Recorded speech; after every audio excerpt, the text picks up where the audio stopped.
Good morning and welcome back. We're here with LiveCTF Day 2. I'm Mark. I'm Josh. And we're bringing to you the first of Day 2 here. We've got 2 matches head-to-head going on behind this wall. Speed match. We're looking at, we're going to have Undefined versus Blue Water on screen, and then we're going to have Super Dice Code versus Norse Code off screen. Yeah, now we're in the lower bracket here. Sorry to cut you off. But we're in lower bracket here. So a team that loses this is out. They're out of the entire bracket. Yeah, a lot of pressure is on. But we've got a good challenge cooked up for them, and I think we're ready to start. I think we're good to go, except our production team is now turned into ghosts or are hiding. But we're good to go. We're good to go, so let's count it down. Yeah, together? Yeah. 5, 4, 3, 2, 1. Let's go. All right, and bear with us here as we figure out. And then, boop. There we go. All right, and so we're watching Undefined first. All right, Undefined. And so this challenge is called Jammer, and this is a special one because it's another throwback challenge to a time when things were a bit simpler, you know? Oh, better times. Yeah, really the golden age for vulnerabilities. But this is a stack buffer overflow. Ooh, first Ghidra. Yeah, I think someone noted in the comments yesterday that it was 7 out of 8 teams that they watched had Ida and 1 Ghidra user. So I really like to see the variety. Yeah, we're starting off with Ida versus Ghidra, battle of the second and third best reverse engineering tools. Yep. You know, I'm a Binary Ninja fan myself, but I'm a Binary Ninja dev myself. Yeah, people use what they're used to, and they're definitely all going to be sufficient for this kind the of work. best tool is the one you can use effectively. Exactly, and people do get really good at using their favorite. So let's. So okay, we see again 2 different approaches here. We see Undefined going with. That's us. Here, Team 2 overlay. All right, so we see Undefined. They started out a little bit doing whatchamacallit, dynamic analysis, just interacting with the program, seeing what it looks like, and now they're hopping back into Ghidra, trying to figure out where interaction starts, where they can go. What is this challenge? You wrote this challenge. Right. Well, yes, I did. This is, as I said, a throwback challenge. This is a challenge that was originally written for the DARPA Cyber Grand Challenge in 2016. Really? Yes. So it's a rematch of a rematch challenge, really. Nice. And so shout out to Debbie Nuttall, who was the original author of the challenge, and I lightly modified it so it would fit for our scope here. But it is a throwback to a bug from 2002. If you remember the SQL Slammer worm. Slammer worm. No, I don't think I was around for that one. Yeah. So in 2003 is when SQL Slammer was taken over the internet. And so this is a stack-based buffer overflow, a classic stir copy. And so I think here what we're really going to be looking for is how fast can they find that? Slammer Jammer. I just got I like it. Yep. Okay. We're very clever here. So I was the one that verified this challenge. So I can say going from 0 knowledge to a full solution on this challenge, it was pretty clean. You know, you figure out interaction flow with the program, and then you start building an idea of what to do, I want to say. Like, you're not lost in the sauce. Yeah, and it is, you know, a simplified challenge. The DARPA Cyber Grand Challenge was built to be, these challenges were built to be analyzed by automated competitors, which I think is funny, because it's like the biggest data set ever produced to be looked at by machines, right? And so let's see how fast our competitors can figure this one out. So let's switch over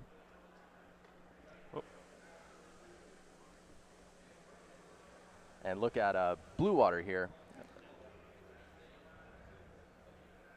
All right, so they're going through. Now this binary isn't stripped, is it? No. Okay, so they have some symbols to work with in the beginning.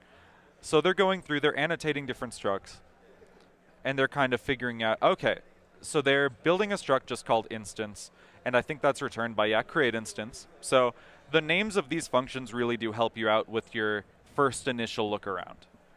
Yeah, and so what's interesting with this is that we're actually seeing both competitors digging into the structs right away.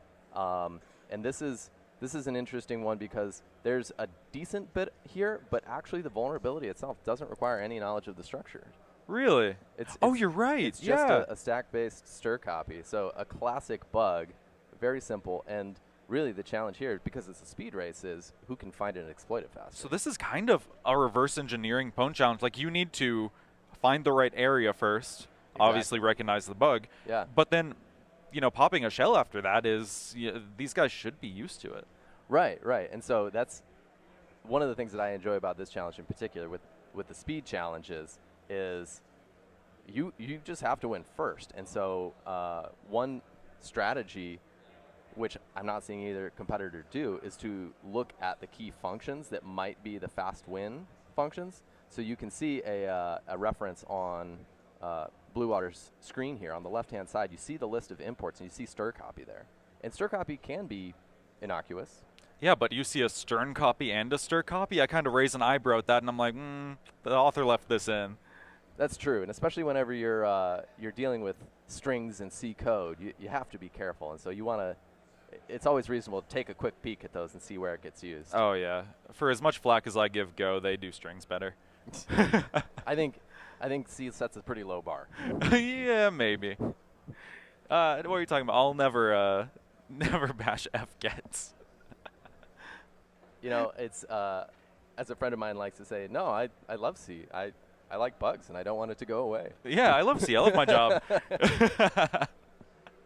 All right, so we see. Let's flip over here. Nope. Oh. Just hit this one. Right here. Just this. Right. Yeah, no, we have a fancy new stream setup for day 2. Jordan was here late and early, setting stuff up, moving stuff around, so we have no idea what we're working with anymore. Thank you. I have to say it's very impressive, and I'm very bad at using it so far, but we'll get there. It's the first match of the day. We're how many minutes in? Yeah. A couple. So as our competitors are digging into it here, they're doing the standard reverse engineering. Would you want to take a look at the bracket and sort of? Yeah, we can talk about the bracket, what we're going to see today. Yeah.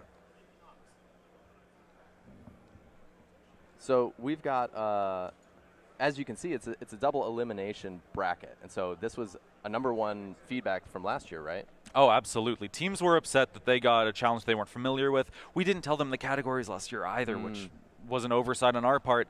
But you were out after 1 match last year. And that was absolutely, we got feedback saying this is absolutely not what we want to do. That's so unfair and stressful. So it's a double elimination bracket this year, which means a lot more work for us, but a lot more fair for the teams. And honestly, that's a good trade-off as far as we're concerned. Yeah, and it's really good to see that because you can be really, really good. And as we said, sometimes you just notice something that your competitor doesn't, and that can get you ahead real fast. Absolutely. And all these players are good, so we do want to see the best player come out on top. Let's go back to switching over to undefined.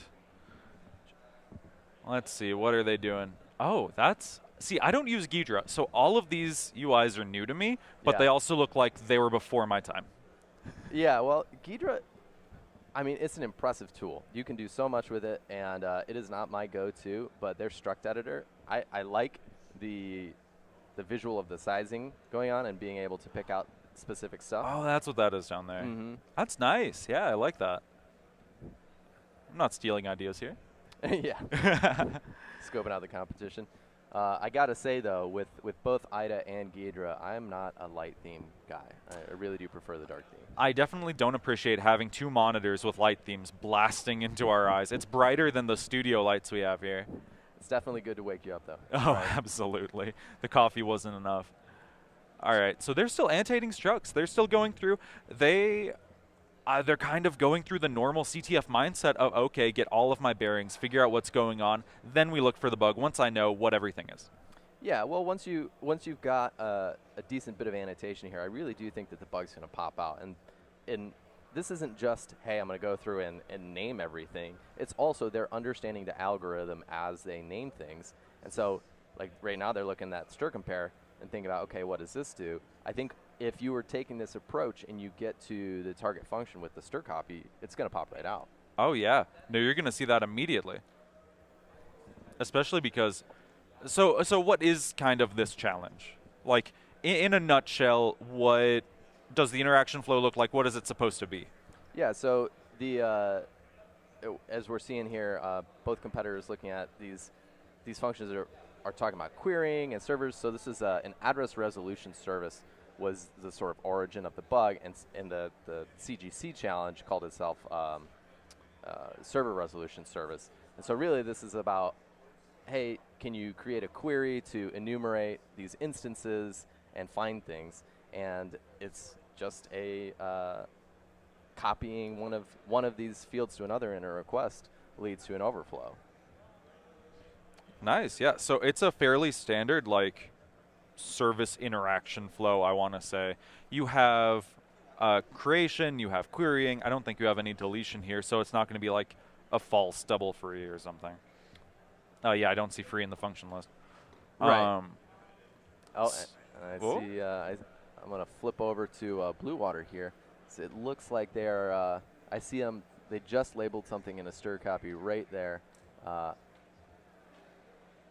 It's funny when you see somebody and you know they're close, and you're starting to see as he's clicking around, he's looking right at the stir copy. And they're going, okay, what's that dest? Oh, he sees that it's a stack buffer. This is so exciting. I think that we're seeing, yep, and you can immediately back to the terminal. When they flip back to the terminal after after that. Check sec, no railroad, NX disabled, no canary, no pi. I think he sees his path now. Yeah, I think he's just like, oh my god, I spent all of that time. Yeah, well, but also there's a lot of excitement because he's just had a breakthrough and he just wants to know how close is the other competitor. Oh yeah, he has no idea if they've already found the bug, if they're building a ROP chain. There's no NX. I don't know why. ROP chains, there's always ROP chains when you have no NX. I think it's just practice, and especially there's no ASLR in play. Yeah, do you really think that's faster than just, finding one call or like pop call gadget? Yeah, and if I recall, this one there is a friendly gadget. Yes, there's a very friendly gadget. When I verified this challenge, I sent my solution and I looked at the source like, oh, what does this look like? And I see a comment on it saying, we left this here to be nice. Yeah, well. Like I said, there's a little modification because we really don't want to beat the players up with things that aren't really the core bug here, and we want this to go fast. Yeah, these challenges are meant to be solved, so the challenge is finding the bug. Yep. We might give you, an easy primitive or two to just kind of facilitate, so you don't need to search the entire binary space, binary search, if you will, and, find the right primitive to use here. We just kind of lay it out for you. Yeah, and it's a line to walk when you're designing challenges. How easy do you want to make? What is the real challenge that you want them to solve? And in this case, it was really just finding the that stir copy, understanding what you've got on your hands, understanding the mitigations, and then writing your exploit. So, yeah. So now they're going. Blue Water is going to be stepping through, figuring out their offsets, and starting to write their exploit. What is Undefined doing right about now? Yeah, let's flip over and see it. It looks like they're reversing in the main function, so they're exploring sort of the switch statement that this is almost a menu sort of setup where you've got a switch statement handles the different kinds of requests, and there's not a lot, right? Originally in the CGC version, there was more stuff, and we kind of commented that out because we didn't want the competitors to have to spend all their time just sort of digging through, Yeah. And it looks like Undefined hasn't reached the area of code with the stir copy yet. Right, they're still labeling. They're building their understanding. Now this might help them in the long run if they know offsets better, because it looks like Blue Water is over there calculating offsets. Yeah, so and you can tell based on what they're looking at, that they're real concerned about linked lists, which are a common source of bugs, mishandling linked lists. Not in this case, though. And I think that this is kind of an interesting thing to talk about, because in the CGC you had these automated competitors that they aren't looking at the binary, right? Yeah. They're not reversing or annotating. They were fuzzing and doing symbolic execution, but they can cover a lot of ground, whereas our competitors here are having to manually reverse engineer and find bugs. As good as you are, you're at the end of the day only one person. That's true. I have been hoping to see somebody pull out, a fuzzer or anger, or some other extra tooling to try to overcome this. I'm really looking forward to it. But it looks like teams are going to the basics, what they can do the fastest. Mm-hmm. And that looks like, GDB with whatever fancy wrapper they want to put on it, Gef or Pwnbag or PETA. Ida, Ghidra, no Benji yet. Sad. But they're going with what they know and what they've been using for the longest time. Yeah, and I think that the discussion really is, if you have to solve something in only 20, 30 minutes, do you have time to work with something like an anger? Like, you have to be really practiced, and there's still a little, finesse involved unless it pops the answer right out. Yeah. Well, we saw yesterday with the final match of the day that teams were racing to build ROP chains. And one team had a full layout, he had the offsets right, and everything was going right. And then PwnTools kept throwing like, you can't append to a relocated ROP chain. And he was stuck there for 10 minutes. We had to go into sudden death. Yeah. And then sudden death was a ROP off again, a ROP race. And, you get these really fancy tools, but if you trip over all their bells and whistles, you might be better off with basics. Yeah, and I think it's interesting because this isn't actually what you'd see in the real world, so to speak, right? This is a competition. This is testing, pushing people to their limits. But in a normal situation, if you were looking for bugs and trying to write an exploit, you could really take your time. Oh, yeah. No. I mean, in daily jobs, reliability and undetectability of exploits is one thing. But CTF code is notoriously messy. Mm-hmm. It is built on a pile of commented out things that didn't work, curses, variable names that are just frustration with the author and the challenge. Yeah, we're looking at Blue Water right now. The A's and the B's are sort of the classic visual padding. But, so far I haven't seen a lot of variable names like lol or ha or WTF, but definitely seen that before. Yeah, a lot of maybe, a lot of underscore IDK. Yeah. But Blue Water is writing in their solution script undefined. It looks like they're building out their script. So they've enumerated that, hey, there's a couple of different commands here, and they've broken down what each command type can take. So they have the idea. I don't think that they've seen the bug yet, just based on what we're looking at here. But they've got the skeleton going. It looks like over on Blue Water, they're starting to send their BNSH shellcode. Yeah, they look like they're pretty close. And they're going to pack an address. Oh, do they have their gadget? Oh, do they? Oh, the receive buffer. Okay, so they're putting the address of the receive buffer, but do they have? No ASLR in place, so they can use the binary address. Yeah, no without relocation. No nothing. Or rebasing. But do they have the gadget? Because, you know what? They might just put it on top of the stack, and then a red will get to it, or leave. I'm not sure exactly. I think the we're layout. Seeing them. I think they're still exploring here, but they're pretty close. Oh yeah. Okay, they're going back. They're double checking their offsets. They're making sure they're in the right function here. Okay, and then they have a jump, and they're like, but the leave should load it. It should work. So setting a breakpoint, walking through.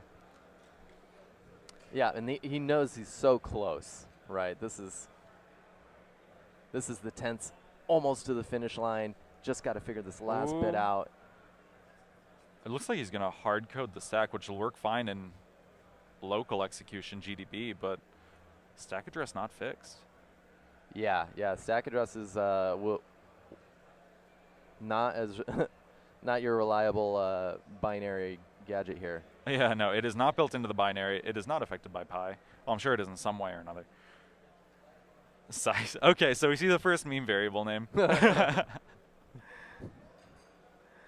All right, so they're building out shellcode. Yeah, this is starting to look like the code that I wrote to solve this.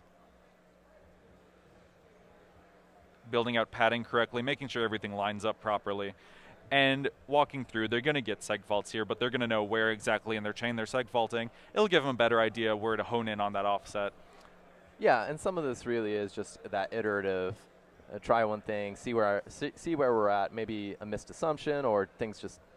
Yeah, here we go. So top of the stack is the address of the receive buffer. Mm-hmm. And then it looks like the shellcode isn't being written properly.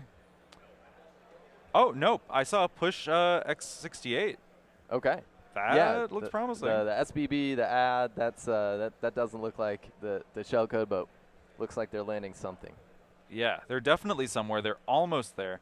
Over on undefined, let's see what's going on. Python solved up high. Okay, so they're printing out receipt packet information. They're still writing an interaction here. Do they have the query 1 implemented yet? I can't see quite that far. They have a function written to do the query 1. I'm not sure that I've seen them bring that up though. In terms of looking at it in Ghidra and finding. Oh, they're going really in depth in the query all. Yeah, they're going a little deep on the reverse engineering, and it may cost them because the bug isn't. It's not too complicated in this case. But we're seeing them. They're giving it everything they got. They're frantically looking through. I think the speed that they work at is impressive, but you can also, I think, at this point start to sense a little desperation. Like I'm sure that they're feeling, where is the bug? Where is the bug? Yeah, they're looking through. They're getting a really solid understanding of the binary, but they're missing shallow bugs, looking for deep ones. Okay, so hint number 1 just dropped. So the hints are set up to drop. Let's see, what is hint number 1? This is a classic old school bug. What a helpful hint, Mark. Well, thanks, Josh. Thanks. So when I think of old school bugs, I think of string bugs. I don't know about you. Fair. So string handling bugs. I'm looking at stack buffer overflow too. Like yeah, stack buffer overflow. Okay, it is a helpful hint. I'm not thinking linked list. I'm not thinking heap. It's not an IOU ring bug. there's a stack buffer overflow somewhere, and for me, I'm looking at stir copy, stircat. Yeah. Hoping something like that. Any of the classic overflow vectors. Right. Now, for all of these challenges, we're doing it to try to set them on the right track in case, especially a case like this where, maybe they're just looking in the wrong spot, and so hint number 1 is to try to guide them towards the right spot. And then hint number 2 is like, okay, here it is, just do this. Yeah, hints released at 20, 35 minutes. 50 minutes, we go into sudden death. Right. We're setting a hard cutoff on that this year. We made the mistake last year being too lenient with it. But it looks like we're 15, 18 minutes in, somewhere in there. Yeah, and really looking at... Or no, we're past 20 because I'm on... That's right. Hint dropped. Hint drops automatically this go around, which is a nice bit of automation. We're not completely beyond the setting pieces of paper down in front of the competitors, but... That is how they connect to the challenge server, yeah. But going through... Okay, so Blue Water is going through making sure they're on the right path, or are they looking for another vector? Or are they just checking offsets? Well, the hint, and I saw both competitors look at the hint, and it says it's an old school bug. They've got a stack buffer overflow. I think that they're just trying to break down, how do I get to my shellcode at this point? Yep, looking at gadgets. Yeah. Oh my. Yeah, that's some some ANSI color sequences there. Up see, that made me good ANSI. Old kick. Okay, so we're looking for sub RSPs, right? Okay, that's the road they're going. I think that there is a call register. There is a pop EDI, call EDI or something. Yeah. RDI. Yep. It's not that old school. Trying to make it easier. And so if you have that kind of tool and you're grepping for a call or a jump gadget, it should just pop out at you.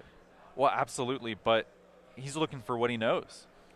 He's looking for classic That's right. And if you're used to working on modern exploitation challenges, they're not this easy. You have to do a little more, and so they're probably not expecting it as easy of a challenge. So hopefully, as the tournament goes on, we'll see a little bit of that. Okay, check for the easy thing first, and then maybe. Yeah, this is a live CTF. We do want you to solve it. We really want you to solve it. All right, so it looks like just building a manual payload here instead of using like Pwn Tools Shellcraft. Or maybe he'll still use it. Who knows? I think it looks like he's. Oh, he's just figuring out the offsets again. Yep, playing with the padding, trying to understand what exactly. Maybe looking for a leak. Yeah. They're looking at the output there, seeing what the server sent them. And there's a lot of junk. It's all There's a randomized. lot. Again, this was this challenge was built to be run in a different environment where randomization was handled differently. These were automated competitors. They're not reading the output, so No. it is. It threw me off a little garbage. bit when I was parsing output, and I just got random strings back, and I'm like, am I parsing this right? Is it like 7-bit UTF? Yep. But no, it's just completely random strings. Printable strings. That's important. Right. Right. Yeah, that would be mean if we just throw like a null byte in there. They parse it out and early. So let's switch over to undefined. It looks like they. I have to imagine that's their overflow that they're playing with all those A's. Yeah, it looks like they're stepping through, figuring out where in all those A's they are. And I gotta say, I'm loving their debugger setup here. So they're in parse query, it looks Okay. like, not step fully into the query one. Oh no, parse query has a stir copy, doesn't it? Or is it in query one? I forget. I believe it's query 1. In parse query, I think they're looking at it's in the query string handling to try to. They've got an idea that this is an overflow. So that hint looks like it did give them a little bit of an idea. Yeah, okay, it was a good hint. That You're they're absolutely looking right. for overflows up, seeing some comments go down, tracking, hey, what are the maximum lengths that can be sent in different places? And so what that was the parse query, which populates a larger buffer, and then the query 1 buffer is a stack buffer, which is smaller. So they're on the right path. They're looking for that. Now we see them looking at a stir copy. Oh. So they're thinking, hey, is this a stir copy bug, stack overflow? Right, kind of thinking. The wrong stir copy. That stir copy there is an innocuous one. Yeah. You can totally use it safely with enough checks or static string buffers. But if they were to look at the cross references on string copy, that would drop them right in the right spot. They would. So let's see. Going into. So this is Where is the receive until. So just helpful wrappers around the receive function. Again, this was built in the CGC. There's a fair bit of scaffolding in play that they had. They had their own libc. So the challenge authors then built familiar wrappers commonly to make the challenges look like what we'd expect. But this is, I think, the competitor trying to understand, okay, what are the limits? How much exactly is going to be written in that buffer? Okay, we see the buffer label, the size is right next to it. Oh, but over on Blue Water, they have RBP 414141. All right, so when we see register control, we know we're close, because really in this case, building a stack buffer overflow, there's only a few steps, right? Yeah. So you've got your overflow. You understand, okay, what registers do I control? What are the offsets to control those registers? And then what should I put in each of those? And what's going to be the easiest way to get shellcode running? Now, what I'm worried about with Blue Water is they were returning, I think, to the receive buffer, which I think is in BSS. Oh. So I'm not sure that that's executable, unless you protect it. Well, but that might have just been where they're putting their return address and they pop it and read to stack. I'm not 100%. I did see them looking at the virtual memory map. So they were looking at permissions for readable, writable, etc. Hopefully, yeah. I mean, we don't know what's going through their heads. They could be thinking anything right now. Yep. He could be thinking, man, this would just be so much easier if I can get, a UAF in here. Yeah. their mind may still be on the DEF CON CTF Finals, right? Maybe they've been working on another challenge, and this is just total whiplash in terms of. Yeah, Blue Water sat down, was asked, like, can I unplug from HDMI so I can keep working on the challenge I was working on? Love that dedication. We're like, yeah, go for it. Like, we're going live in a couple minutes, and he's like, unplug, keep working on the challenge. I go over, and I'm like, we're going live soon. He's like, okay, cool. Plug it back in, close everything down so no other team can see what's going on. Awesome. We don't want to leak any, DEF CON CTF challenge solution progress, anything about that. Yeah, it's definitely the case where the competitors know that their screens are being streamed. Yes. We are very explicit telling them that. We don't want anyone leaking anything. No password managers pulled up and they're like, oh, yeah, what's my password again? Pull it up on screen. RBP. Oh, okay, so it looks like he is the offset, right? RBP is B's now. Okay, yep. So he's nailed that offset, and now just determining, okay, where do I go from here? What's the gadget I want? Can I do something with RBP? Man, it sure would be great if I had a DREF RSP plus 32, call. I'm just waiting for him to go back to his gadgets file and look for some friendlier gadgets. Yeah, you can make do with what he's found so far, but it is not going to be fast. You need that nice gadget to just kind of expedite the entire process, or maybe he'll jump back, call some puts, call printf, and get a stack leak, do it that way. Yeah, and I never count these competitors out. I fully expect when I write a challenge like this that they are going to come up with some way to solve it that I didn't expect. Absolutely. I mean, we've seen that in a couple challenges yesterday. They were close to intended, but they did, they diverged from the path that we kind of cut for them, that we put in place for them. And I think that really says that these competitors are all experts in the field. They understand these things so well that they can go around. They don't need to walk the path that we kind of laid out for them. They see something off to the side, traverse that, and it might end up being faster, might end up being slower, but it'll work in the end. As I say that they're experts, what does the leave instruction do? Look, but this is real. Honestly, it's totally every fair. Expert I'm just uses Stack Overflow. Tell me you don't. Tell me you don't, Josh. I can't. Well, I could. I'd be lying. But no, we saw yesterday, we had man7.org and Stack Overflow, and I don't know which one is better as far as describing what things do. Let's take a look. I think on the undefined side here, he's in the right function. He's got his cursor on stir copy. I think that we're watching him live understand. So he's got the instance buffer, the stack buffer labeled as instance. He's highlighting the stir copy. He's like, how big can this be again? This is the destination. Yep. Wait, this is such a small buffer. Yep. No, he walked over it. I'm not sure if he just counted out because there was an innocuous one earlier, and it just kind of blends into the background. Or if he saw it and he's just marking stuff around it so he knows what's going on after.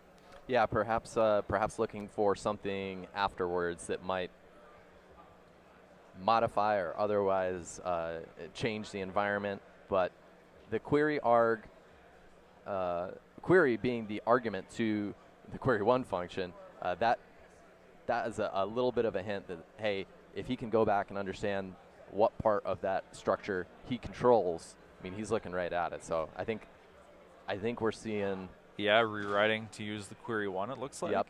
So this competitor is understanding, okay, we've got structures in terms of server name, instance name, and then on the right path. You know what I'm seeing a lack of? It's type hints in their solve scripts. It is honestly underrated. The number of times I pass a string to a function that takes bytes and the encoding gets messed up or it passes and Pwn Tools throws a warning that I'm not aware of. UTF fucks everything up. Like, really, type hints and exploit scripts have saved me so many debugging steps. Oh, yeah. I mean, the only time in the past year or two that I have written Python without type hints was writing a challenge for this. Yeah. Because I didn't want people to figure it out too quickly. Yeah. All right, let's take a look and switch over to Blue Water. All right, Blue Water, looks like they're going in the parse query, looking at the calc lengths. I think they haven't seen the nice gadget yet. Yep, I agree. I think that there's they might have a technique in mind. Yeah, so it's hanging. I wonder if they're just going to run it against and wait for the stack to line up at some nice boundary or something. I'm not 100% sure. Oh, it looks like they're exploring the other functionality in there. So if I recall, there's only 3 or 4 different things you can get the target to do. So yeah, it's a smaller surface. Perhaps there's something hidden in the other functions that he wants to use or thinks that might be helpful in terms of. Yeah. Now looking at decompilation, you're not going to see those nice gadgets hidden in there because they're just going to be optimized out in some cases. They're in dead code. They could be just unoptimized. Decompiler throws them away because it's an if false. Right, exactly. And I think that that's the case with this specific gadget. It was inserted to make life easier, but it's really not in the hot path. You know, it's not something that you're going to run into just running the binary. Yeah, and that kind of brings up one of the major downsides of only looking at decompilation is you're looking at this output where all these heuristics, especially in IDA, all these heuristics were being applied that removes things you're not interested in for actual functionality. But when you're getting down to the actual creation of an exploit, you really need to look at the fine-grained, you know, I have a sub-RSP32 call. Like, I have all of these things in dead paths that I can use. And we saw him looking at ROP gadgets for, you know, a minute maybe, but he was just searching through for sub-ESPs. Yeah. I think that there's a tendency to go with what you know, and I don't think that Magic Gadget is going to work on this one, right? So it's like, all right, what's the fallback here? And that can be challenging if you know you're not prepared for it, you're not expecting it. I'm wondering if now he's trying to get a libc leak or something, and like, I'll just one gadget it, something like that. But just as easily, there's no NX. You can get a stack leak and jump to it. Yeah, I think that at this point there's. Oh, it's just it feels like this is one of those parts in the pattern of writing an exploit that automation would help. You know, like suggest a few things, because as you said, there's a lot of trust in the tools. Decompilation, a great example. You're counting on the tool to show you exactly what's there, and I think that walking that line of using tools to make you faster and make things that are hard easier is something that I only expect to see more of in the future. Yeah. And we see over on Blue Water, they just highlighted the RWX stack. I don't think they noticed. Oh, we're back. We're back in the gadgets. Okay. But at the same time, Undefined was writing their solve script too. In their solve script, they have hard-coded binary data, so it looks like they're just fine-tuning. They're going through with a fine comb now, figuring out where it goes wrong. Yep, they have ret to... Is that controlled address? I can't see that far. Yeah, we've got RSP. They control RSP, and you can see the cyclic pattern is going to allow them to calculate exactly what the offset is. Oh, that's what that was. They were just pasting cyclic output, maybe. Yeah, so now they're going through and actually... And so this is a clever point, because even it's not just, hey, okay, so you can see that they're putting a known value that's going to go in the return address, but then after that, seeing, okay, which of these other values ends up in other registers. So you can understand, hey, each register that I control, this is exactly the offset that's going into it. Oh, yeah. And it looks like, is that dead beef I see over there? So they've definitely landed the return address override, and now let's see what their strategy to get execution is. All right, so are they going to look through gadgets? Are they going to see any nice leak there? Not 100%. It's never guaranteed. You can be so close to the solution and then overlook one thing, one nice gadget, one win function. And hint 2 just came out. I saw somebody checking the LiveCTF page to see if that hint had dropped.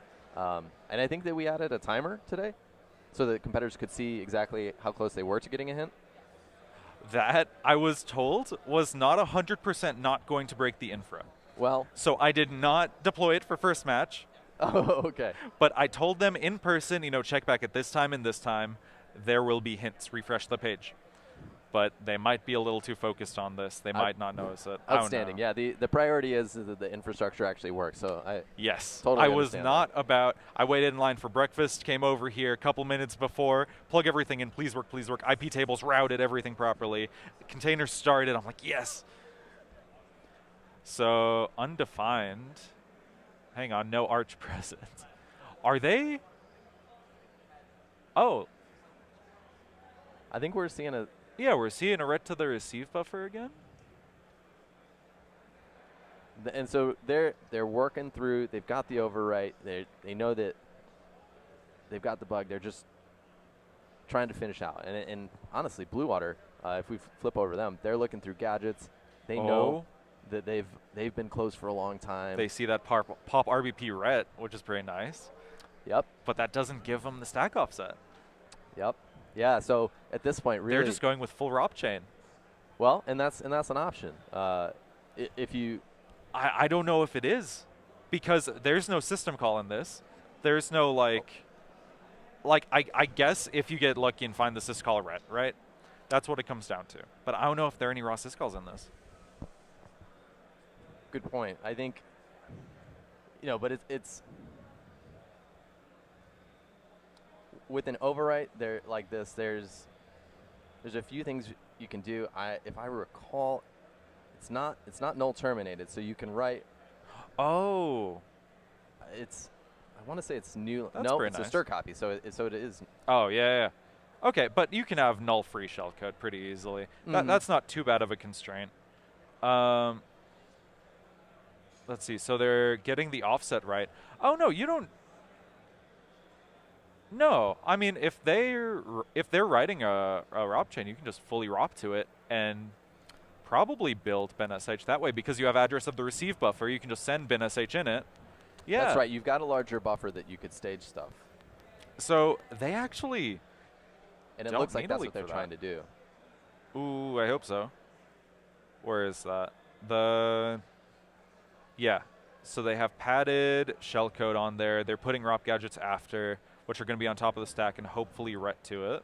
And that makes sense with the other, when they were looking at the other functions. I think that they might have been trying to send data to get it staged somewhere else and then maybe look for references to that data later. Yeah. But it looks like also that they're sending 7 A's instead of 8, so they still have that leading FD on top of the stack. So I'm not sure if they see that or if they just see the A's at the end. They're like, okay, cool, I'm overriding everything. Yeah, they see a rex.b. I don't think that's part of their shellcode.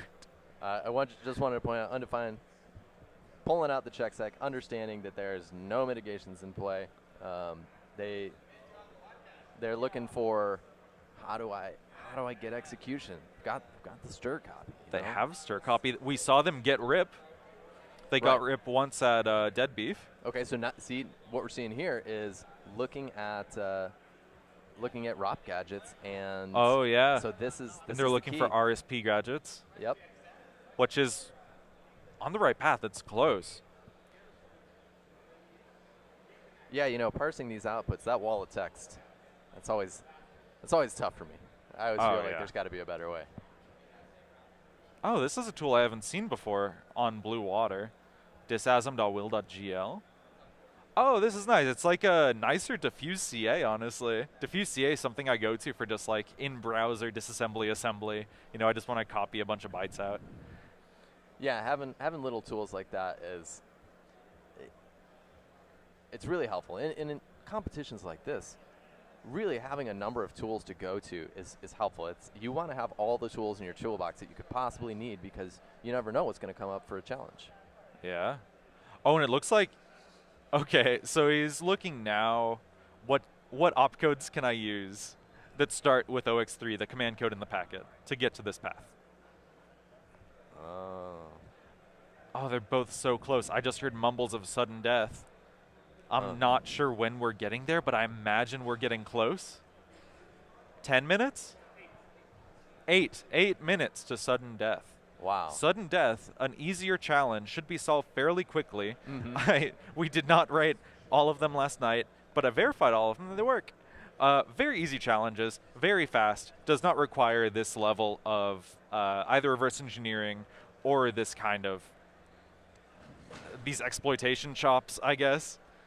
Yeah, and really hoping to see a solve for this, especially because I feel for the competitors. Been there, you're so close, and you hate to go into sudden death when you're just minutes away from a solve. Yeah, but it looks like over on Blue Water, They're trying to read from an invalid address, and that really looks like just random data on the stack. They're reading to what's in their RBP. Oh, they're scrolling so fast. Oh, RBP is argv0. Or a pointer to argv0, so they're too far down the stack. Okay. Sometimes it just becomes a challenge to follow the thought process because these competitors are so fast. Oh, and they have 5 different threads going at once. Yep, they're trying different ideas, seeing what sticks. Yeah, and really, we give a general category of what the challenge is. So I think this one was old school pwn as the hint or something like that, or as the category we give the competitors. So outside of that, they don't have anything. They don't know whether to send, you know, the guy that wrote House of Blue 42 or whatever. Yeah, there's we try to set them up this go around with information at least categorical so that they can say, hey, you're better at heap challenges, you're better at stack challenges. And we see that second. Okay. The second hint, query 1 uses stir copy. Yep. Was the hint. Both competitors already there. Already knew that, yeah. So I don't think hint 2 is going to be that helpful. I mean, really, at this point, they have everything they need. You know, we're not going to say, oh, yeah, this gadget is at this offset. That's so incredibly free. They need to know what they're looking for. They need to have an idea of what they need next in the exploit chain. But it looks like they're getting hung up on kind of, how do I get a leak? True. I mean, yes, we could have put the hint as, like, maybe this gadget would be helpful. And I think that both of these competitors honestly would really appreciate that right now. Oh, absolutely. Then it would just be a race to see who can type in that address faster. It's just monkey type at that point.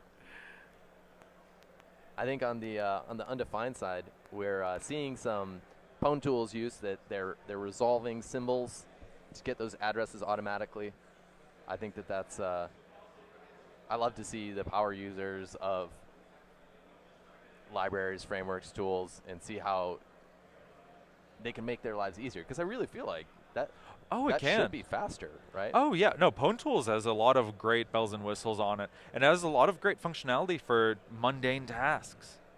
Like calculating offsets, working from a base. You don't need to have some libc base variable in there. You can just load the elf, set base address once, and then work relative to that with symbols. It's really nice.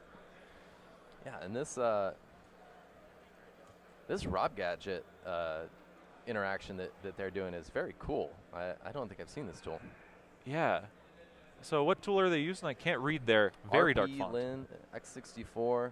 Oh. Could be a custom tool. Oh, could be. I'm a fan of like Ropper. Rop Gadget is a classic.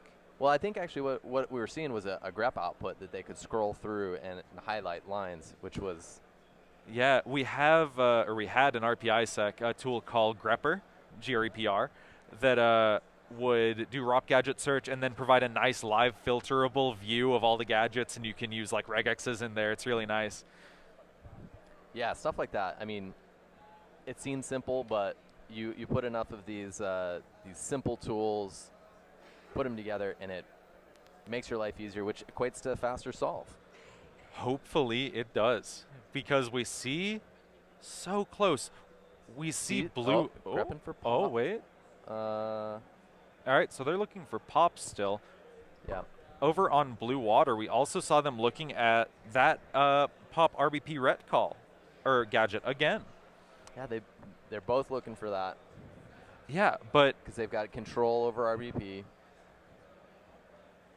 That's going to put them maybe in some random invalid address because there's just data after that before their buffer. They really need that stack ink or deck. I forget which one it is. I think it's ink. Yeah, and this is tough because you never know what exactly is going to be the gadget that's going to do it for you going in, and everything's easy to look at in retrospect, right? Oh, yeah. No, CTF is a lot about making do with what you have. And you can easily accept that all you have are the gadgets in the binary. There aren't any nice ones there. But at least take a cursory look. Oh, move Rax RSP. Add Rax. Ooh. See? Okay, he found the nice gadget. 4019 FD. My favorite address. It's up there in me.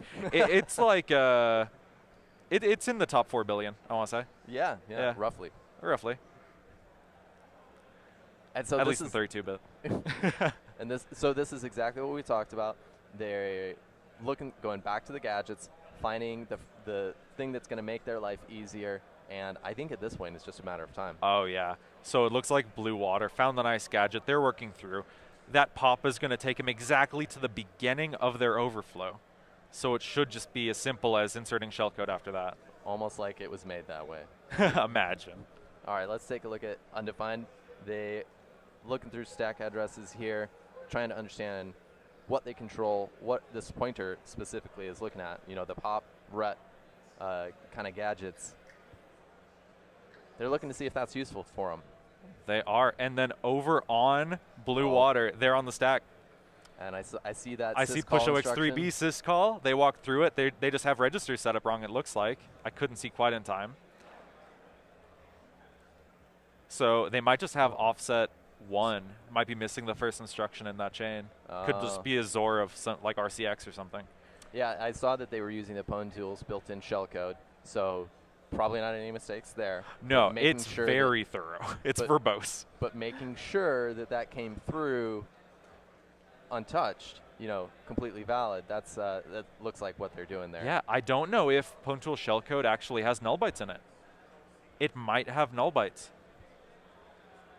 which would really break this flow here because it would stop reading the string. But no, it got to the syscall, so it can have null bytes in there.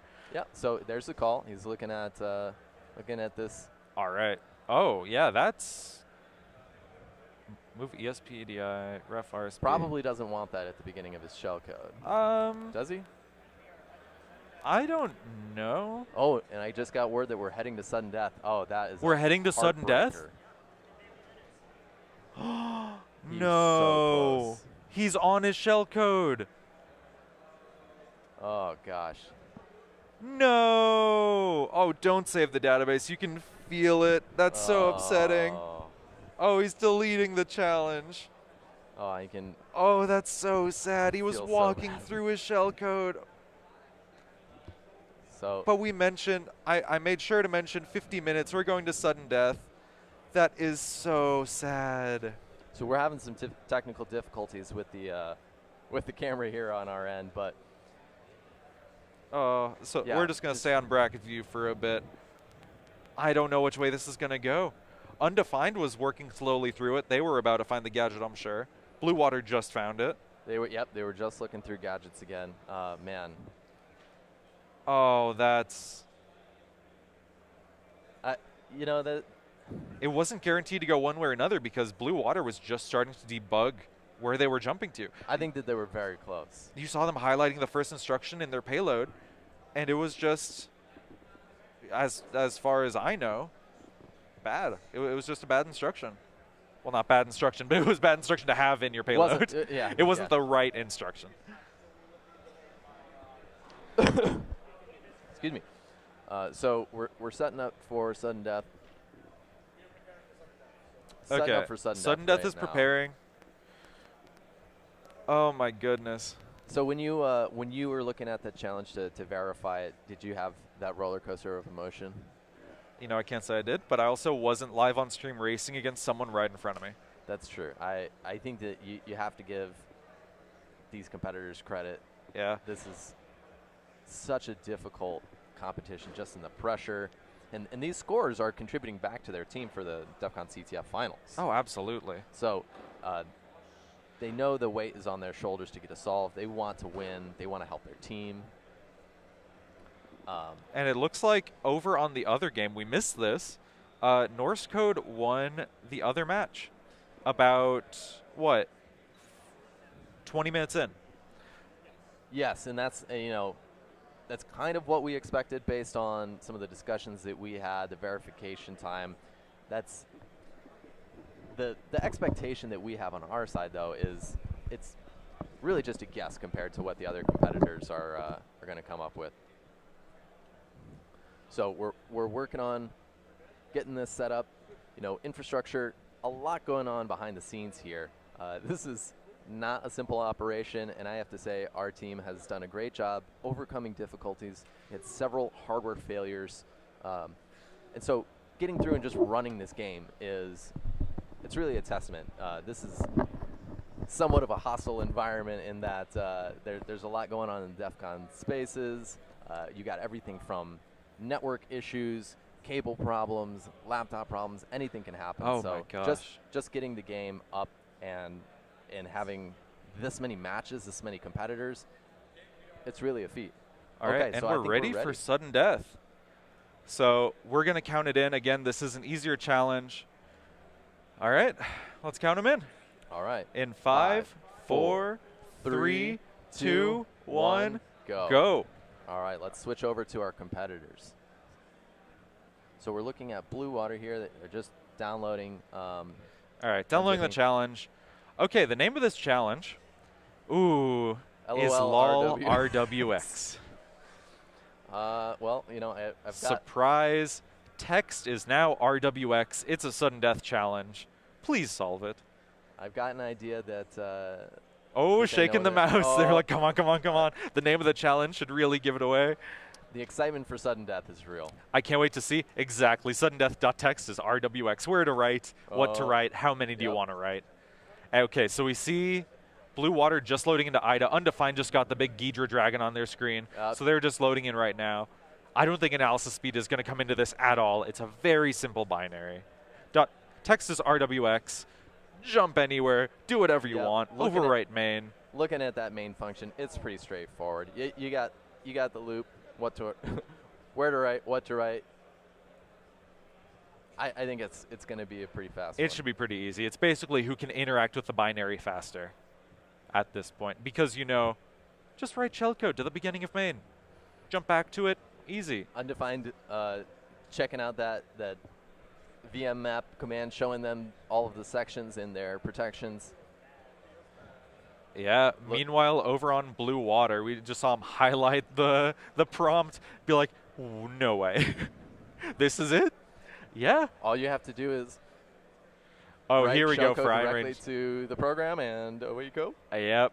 Now, I really, really hope endiness doesn't bite these guys in the butt.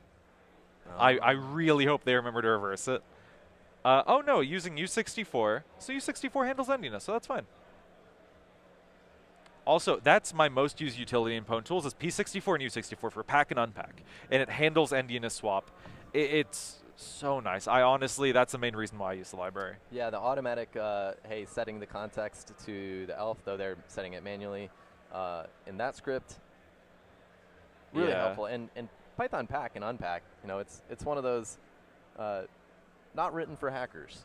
No. Why I don't, less than I and everything, I don't know what's in there. All right, and I think on the undefined side also we see a similar, just racing to get that shellcode written. You know, we're writing 8 bytes at a time, so they just need to enumerate. Identical code almost. Yeah. We see the same idea on both sides, and then it's just a matter of how do I interact with this thing? How do I write these bytes there? And on Blue Water, we just saw them write their full shellcode, send one. Where are they writing it to? 4012CA. I think is right after the main loop. Now, when I verified this challenge, I wrote it to the beginning of text because I didn't want to deal with, I only have so many bytes. Main is at the end of text in this. Oh. So if you write over the end, that's not RWX. See, I was thinking, hey, I'll just write all my shellcode just past where that loop is happening and then just nop out or jump directly after the loop. Yeah, with like a 17-byte bin SH, right? That would work. But Pwn Tools Shellcraft SH is, I think, more verbose than that because it has to do the full setup. You can't guarantee entry state on anything. Oh. They got local shell, Blue Water. Oh, and he's just pointing at remote. Yep, just pointing at remote. LS, submitter. Oh, submitted. And Blue Water wins it. Blue Water takes it. Congratulations. Congratulations, Blue Water. Wow. They won the sudden death. Wow. They were close on the main challenge. Very good match, very close match between the two. We saw trading leads back and forth a couple times as far as knowledge and exploit progress. Really, really good match. Yeah, I mean, bravo to both competitors. The code looked so similar on both sides. They're just looking at it, just trying to get it down, and Blue Water edges them out. Yeah. Takes the win. over on our screens, we see Undefined still working through their code. I think they might have just gotten it. Oh, no, they have a loop going right now, but they're so, so close. So that was, let's see what the bracket looks like now. So Super Dice Code out by Norse Code. Kicked out of the bracket. So they're out first round. And Undefined now out by Blue Water, the #1 in the qualifier, I think. Indeed, yes. They were coming in as the 1 seed, and now they'll move on in the double elim in the losers bracket, but they'll have a chance to go all the way back up, and they could still win this. Yeah. So Blue Water going to go against Norse Code as the follow-up to this at 12 p.m. But up next, we have Orgakraut Pig But Sad on the player screen streams. And then coming up next on the main, we have Shellfish versus TWN 48.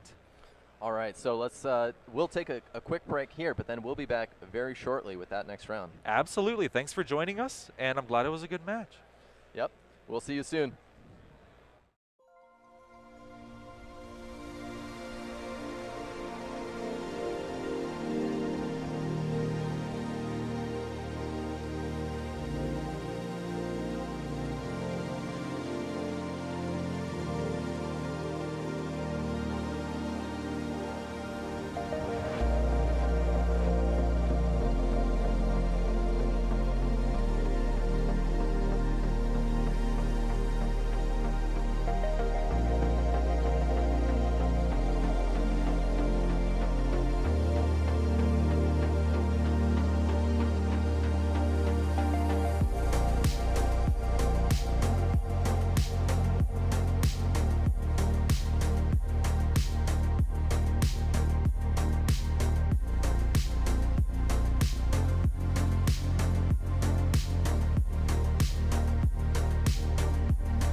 Hello everyone, welcome back to the second day of LiveCTF here at the CON CTF Finals.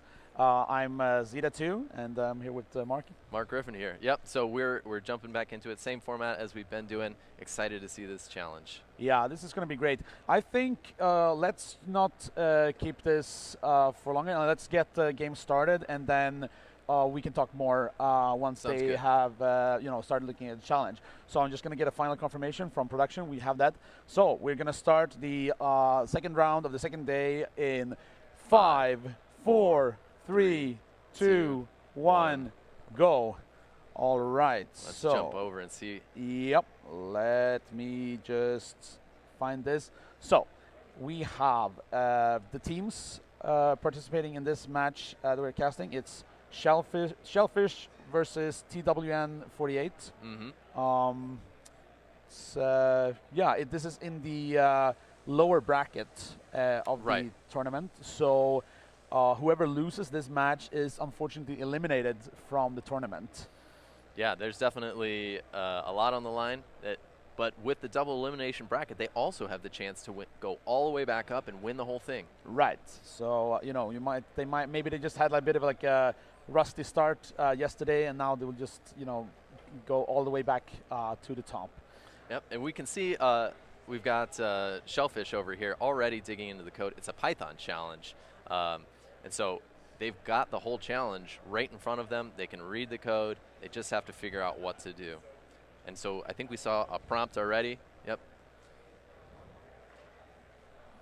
And this is an interesting problem. So I wrote this problem. I wanted to do a riff on a standard Python jail. So Python jail problems are, hey, we're going to establish some sort of constraint that makes it hard to do arbitrary things from within the jail.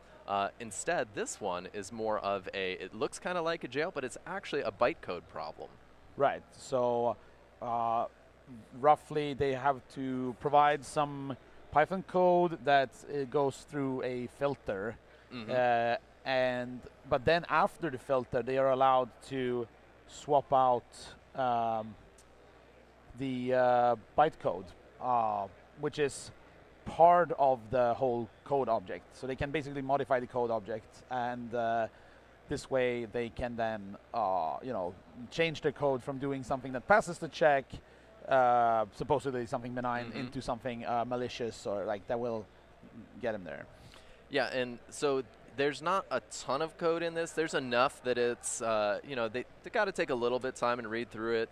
There's some stuff that's sounds like it's debug related, which does kind of mirror real world problems where developers leave in some extra debug functionality. They didn't intend it to go into production and can be leveraged. Yeah, so a little bit of so I was attempting to try to solve this challenge. I also noticed that, well, we don't have the camera on, but our banner is falling down behind us, but that's fine. We're overcoming today. Yeah.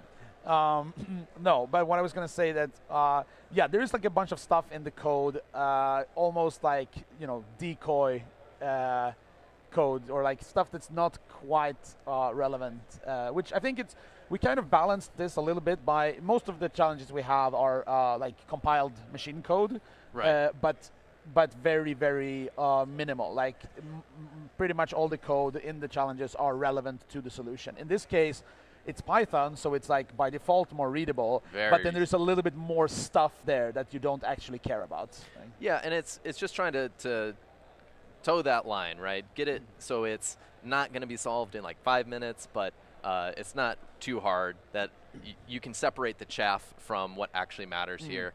And we've already seen the competitors looking at that, the code module, which allows you to build these Python objects, which is ultimately what we're going to see modified. Right, and if we switch over to Shellfish here, you can see that they are playing around and having a more dynamic approach, trying various inputs. You saw that there were this running the program with various inputs. You see like the answer is they're looking at what different objects are available.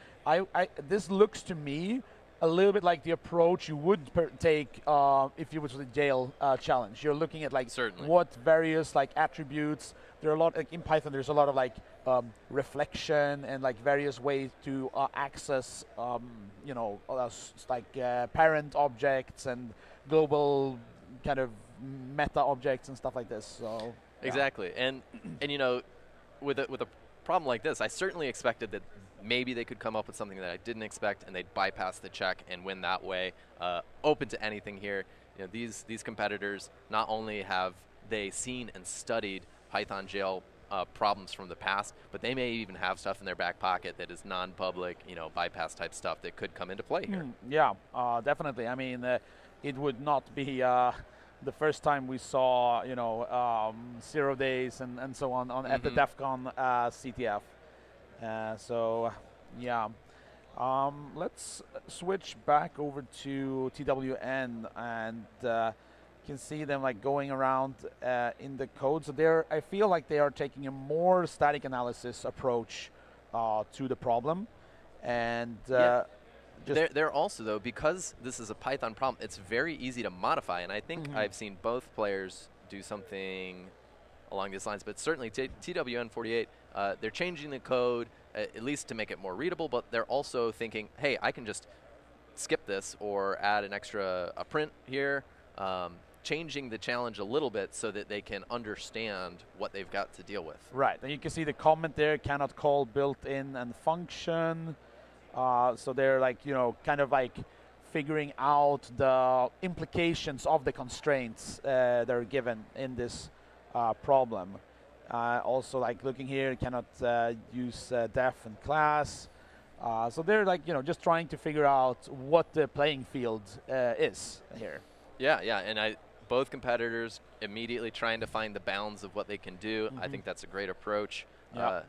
It is kind of interesting to see what the limits are, because the limit is done at that bytecode level.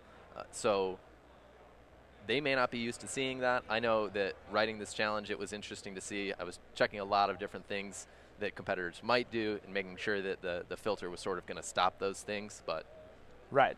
We saw there that TWN, they were trying to define a lambda function, but they were having some problems with that. So, you know, we'll see how that turns out.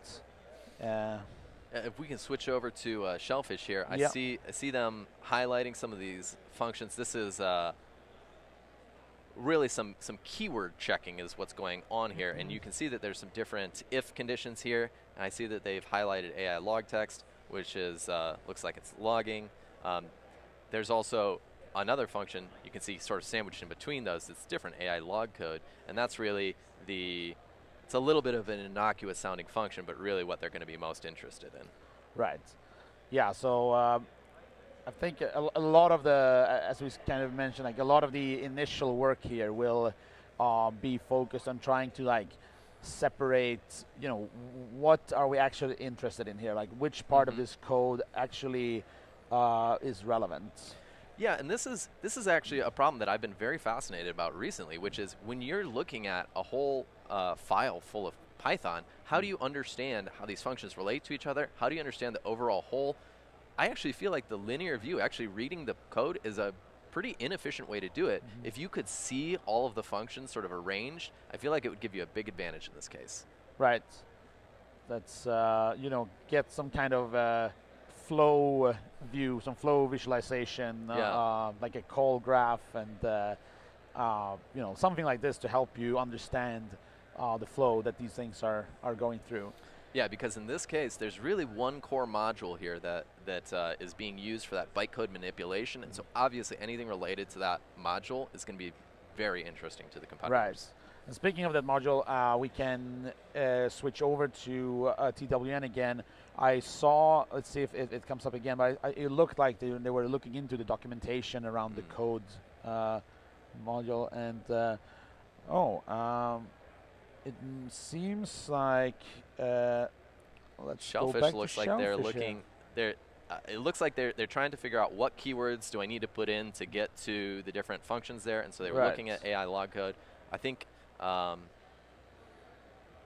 they're adding print statements again to make it easier for them to debug. Hey, how do I get to this spot? Yeah. And I think.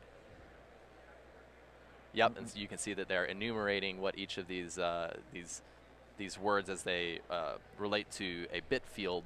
They're sort of like binary flags packed, and they're seeing that this is a function of interest, and I think we're on the right track here to see them explore this. So it was cool to see how they went from testing the bounds of the Python jail to enumerating what this these keyword functions work. Yeah, and you know, maybe start trying to you know, figure out how they can or like how they can circumvent these things, or what things they are going to need to care about more here. So this AI log code function, what is it doing? Yeah, so really you can see the argument input obj is the same code object that they put in earlier, and so it has to pass a filter check. But then you can see, if you get a good look at the code again, it also allows the user to, so that defend the eggs prompt is saying, hey, take in some more input here, and then we're going to do something with it. And it looks like they're exploring exactly what they can do with it here, but it's going to modify that code object. And so really the path to exploitation here is to understand that you have to set up an object that has the pieces that you want in order to, you know, run your payload, but it still needs to bypass that filter. That's very nice, and I think we just saw here that they just tried inputting this hex string here. They just took like the string hello and sent it as this additional input. So now you had like a Python crash. So this right, is because it's raw bytecode is what is being expected. So it's platform specific, interpreter specific. Yeah. I expect that they will quickly move from trying to put raw hex into it to getting some sort of bytecode production. Yeah. And this is a little bit of a challenge when it comes to solving this, right? Because they need to kind of match the version running on the server, right? For the Python. That's right. I believe there's a comment in the code that says what it was tested on, and they can verify that. But yeah, I think it will print out the version. So if they connect to the, if I remember correctly, like if you connect to the server, it will print out the version as well, right? Or you can also query using. I mean, right? You can, since you can execute code, you can. Right. Yeah. That was the way we made it, so that they can use the remote servers to get right. And I want to go over back to TWN, because I saw that they had a, you know, here they're like printing the, like you have the disassembly of the bytecode. So you can see here there's a load constant and return value. Right, there's a hidden debug function that allows them, and so again, this is trying to point them in the right direction. Hey, we'll show you this object, give you an idea of what's in it, which should help you understand how to solve it, which is, you know, modifying that bytecode as we talked about. Right, and maybe just, you know, to kind of explain this for people who might not be like too familiar with Python. So like, the Python programming language, you have like a bunch of different implementations of this. With the kind of standard one that most people use is C Python, which when it executes Python code, it will take the like human readable text code, do all the parsing and so on, and compile this into an internal like bytecode format, and then it will execute that within its virtual machine. Right. So they are allowed to modify, like, not the text code that they send in, but like the bytecode that the interpreter has produced after, you know, parsing and so on the code. That's right. It's almost the lower level language. So you're typing the text, your print hello world that we're seeing, but really what they're going to want to do here is they're going to want to take the code that they want to run at that high level language, and then get the bytecode that does the equivalent, and then stuff that into the code object that they're able to modify. Yep, and let's see if we can see what's going on here with TWN. TWN48. Yep, they are they're looking at the filter again. They've got the debug output going on, so they're starting to think about, okay, what is really possible here. I'm not sure that I've seen them look and see if they've found the code modification bit, but that is the first hint that we tell them that it's Yep. Perhaps not the problem that it first appears to be. It's not a Python GL problem. It's more of a patching problem. Right. So at this stage, I would say that Shellfish might be just like a little bit ahead in the progress. And let's switch over to them and see that they are, in fact, I think you could see it there very briefly, but they were doing some, like compiling some code there in the script. So they have this like test script. You can see there. So they have like these two calls to compile command, and right, and they have two different code inputs. I think this is very much along the right line. They are trying to, well, if I would guess, they might be trying to produce two different text inputs, which result in like maybe the same, maybe the same bytecode or different bytecode, and they're trying to see how changing the text of the code changes the kind of compiled result of that. Exactly. You can see that they've got this fn.replace co_code. That's exactly the construct that they've got in the challenge. So they have basically taken the whole big program and they have distilled it down to like the core thing that's going on here, and then moved that out into like a small test environment, which is great approach. Excellent. Great approach, and you can see in that other terminal window there, you can see the bytecode, that load name, load const, very simple operations there, but it also is going to refer to these strings, for example. The strings aren't in the bytecode, they're being referenced, and so what they're determining now is how do I end up with the things that I want to have happen. The references have to line up. Right. And I think you can see that they're printing out these various attributes of the code object. So if I were to take a guess, they realize that like they can only change those the bytecode. The bytecode. So they need to make sure that all the other things agree. Exactly. But if we go back to TWN, we can see here that they are also looking at the documentation for the compile command function and doing some, so they're Googling these attributes of the code thing. And they are in some kind of bug report here in the Python thing. And they are, I think, just kind of maybe like figuring out how these code objects and their various attributes work. Yeah, and it's funny, if you look at the documentation for this, a lot of the documentation is kind of like, don't poke around with this. It's negative, and you should be using other stuff. Yeah. But here, we're a competition for hackers, and that's what we're asking them to do. Right. And you can see here they were like copying the system command and, trying to, they have here a piece of code that they want to run. So this is kind of the goal, I think. But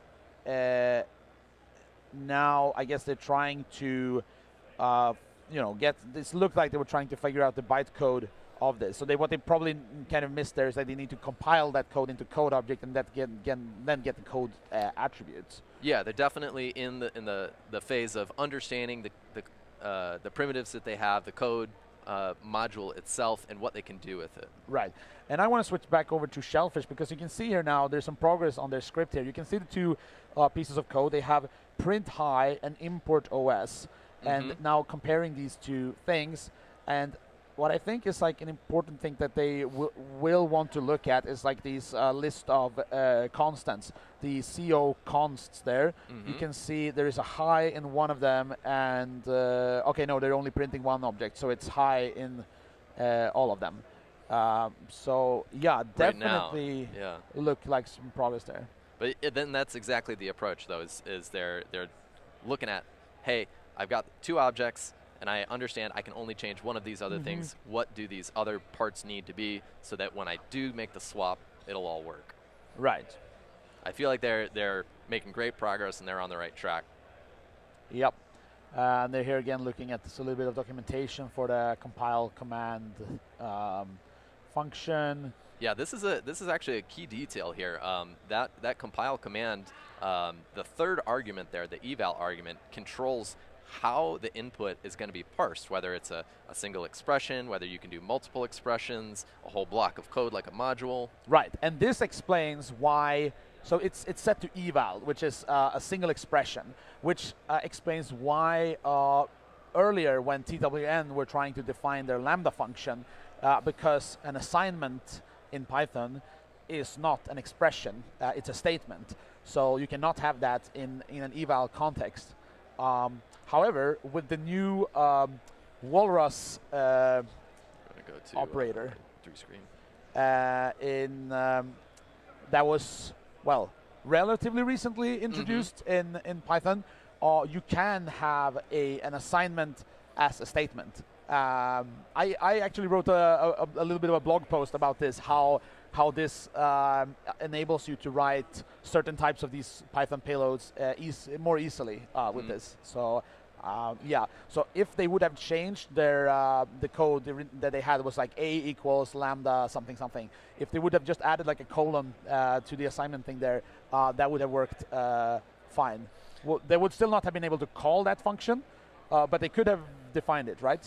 Right, and that's exactly what I was talking about. When you've got competitors at this level, I totally expect stuff like that. The Walrus operator was not something I was thinking about when I was writing this challenge, but it's modern, right? Python 3.10. We've got some extra tools in the toolkit. Right, and if we do switch over to TWN, we see that they are looking at these code objects. You can see that they did compile a piece of code, and they were looking at what different attributes. And now Googling again about this code attributes. Yeah, and that CO_code, that is the key to zero in on here. So I'm glad that we've got both competitors looking at that. That's just the bytecode. Right. As we've talked about. Yeah. So the larger code object has these other pieces. I think that they've both realized they have the ability to modify that CO_code. So at this point, it's off to the races. Who can figure out exactly how to use that to gain execution? Yeah, and I feel like even though I still think Shellfish is a little bit ahead, I feel the gap has like become smaller. Definitely. So because like TWN is definitely in the right area here, looking at these. Compiling this code, looking at how it behaves in various contexts like exec here. So yeah, it's definitely still very much an open game. Yeah, I think that we see this in all sorts of challenges where one competitor will find something that's the insight that they need. They'll sprint ahead to the next roadblock, and then it's not over. They get a temporary advantage, but then the other competitor can bust through that insight and then maybe overtake them really quickly. It stops and starts. Absolutely. And if looking here at Shellfish again, you can see now that they are putting they have the thing they want to do down there. That was kind of an interesting approach where they make use of like a second layer of kind of evaluation, right? So it seems like their goal is to just take the thing they want to execute, put it in like a string, and then in their initial code just print that string, but then in their second code do eval on that string again. That's right. I really like this approach. Yep. And whenever we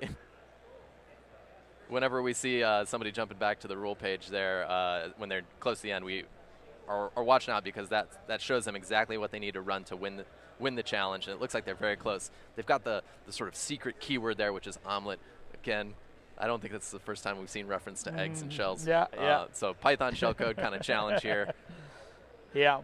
And I think they were going back to the info page, because we released the hint there, so you could see the hint that said this is not a jail problem, it's a patching problem. Which these competitors both see what the problem is. Yeah. I think we're pretty close here. So that's yeah, it's going to be really cool to see there if they can get this going. They seem like they're making some small changes to the exact code they want to run. Yeah, try and sub-process instead of sub-process run instead of OS system. Right. And you can see here, they are going straight for running the submitter binary instead of popping a shell. So that's a good opportunity to talk about how the goal of this challenge, right, is to solve the challenge, and it will always end in you getting code execution on the server, and then on the server you have a small binary called submitter, Right. which you need to run to kind of prove that you have code execution. So most of the times you usually just go for like popping a shell and then you manually run that binary. But here they're baking in the submitter run straight into the code. That's right, yeah, and the reference solution that I wrote was more of the shell approach, but I can see that just looking to iterate, get that submitter run, feels that he's close. Yep.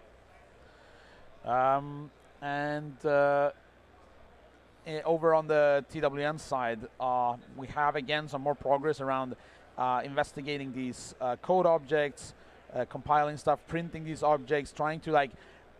It seems like this person is not that familiar, so they're trying to like just understand how these things work. What are these attributes, and how do they like interact with each other? Right, looking at that eval, understanding exactly how it works. Saw him dropping the keyword omelet in there and trying to understand, okay, what does this need to be? Is this going to cause problems if I need to have it in there? But yeah, zeroed in on that AL log code function so that they know they need to get in there. It's just a question of right. What's the next step? I actually want to go back again to Shellfish because I saw some really interesting progress here. You can see they compiled the code, they're inputting this, and ooh, they win. I think they ran it. They win. I think they dropped the hex bytecode in there. Do we have the confirmation? Yeah, Shellfish won. Shellfish takes it. So very, very good Well job. Let's switch over here. That was it went from like they kind of had it, and then it suddenly they won. So that's really, really cool to see. Great job. Congratulations, Shellfish, advancing to the next round. Unfortunately, that means goodbye to TWN. Yeah, best of luck to them in the rest of the finals. But this was really a great challenge to see both competitors start moving down the right track. Shellfish really, I feel like they kept up their lead. But this was actually one of the problems that I think we thought internally was potentially a harder one that might have gone the distance. Oh, absolutely. I think because it's like maybe not something you're not quite as familiar with. So yeah, definitely. Could have been definitely a challenge. Could be stuck. To be fair, we do have, so in this tournament, this is a good time to mention this, is that we are running 2 matches in parallel. Right. So we are commentating one of the matches, but then there's another match going on simultaneously, and that one has not finished yet.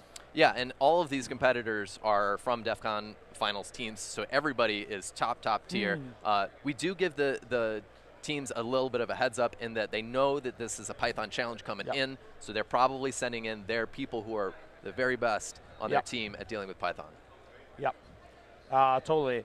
And I mean, it's really the pressure, the stress of being there, just no help from your team.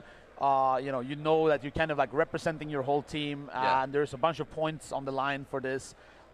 It adds up, right? So definitely not an easy task to play these matches. Yeah, a lot of pressure, and again, it can't be understated or overstated how much the fatigue is going to set in. We're in day 2 of the finals. Tomorrow's going to be even tougher. Yep.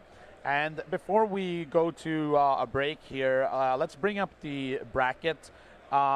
We do have, as we said there, Shellfish beating TWN. We still have the Orga Crowd versus Pig But Sad going on in the background. Yeah, the winners of these 2 matches actually will face off in the next round, which will be coming up very shortly. Very shortly. So it's going to be maybe exhausting for the players. Right? Yeah, that's tough. But I think when we were putting the bracket together, it was, hey, somebody's going to have to play back to back to jam in all of these matches. That's just the way it's going to have to be. So I think that's it for now. It was a great match. Really cool to see these teams approaching this problem. And yeah, we will go to a break. We will be back with the next match in a bit. You can check out, if you want to see the raw feed from the other match, we're just streaming the screens without any commentary. You can go to LiveCTF.com and there will be links there to the YouTube channel and so on. But otherwise, yeah, we will be back in a bit. Yeah. Yeah, great match. Great commentating with you, Carl. Yeah, it was great. And I will be back for the next match. And yeah, they will see you later. Yep. Right. Till then. Bye.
Hello everyone, welcome back to LiveCTF. We are on the third round of the second day.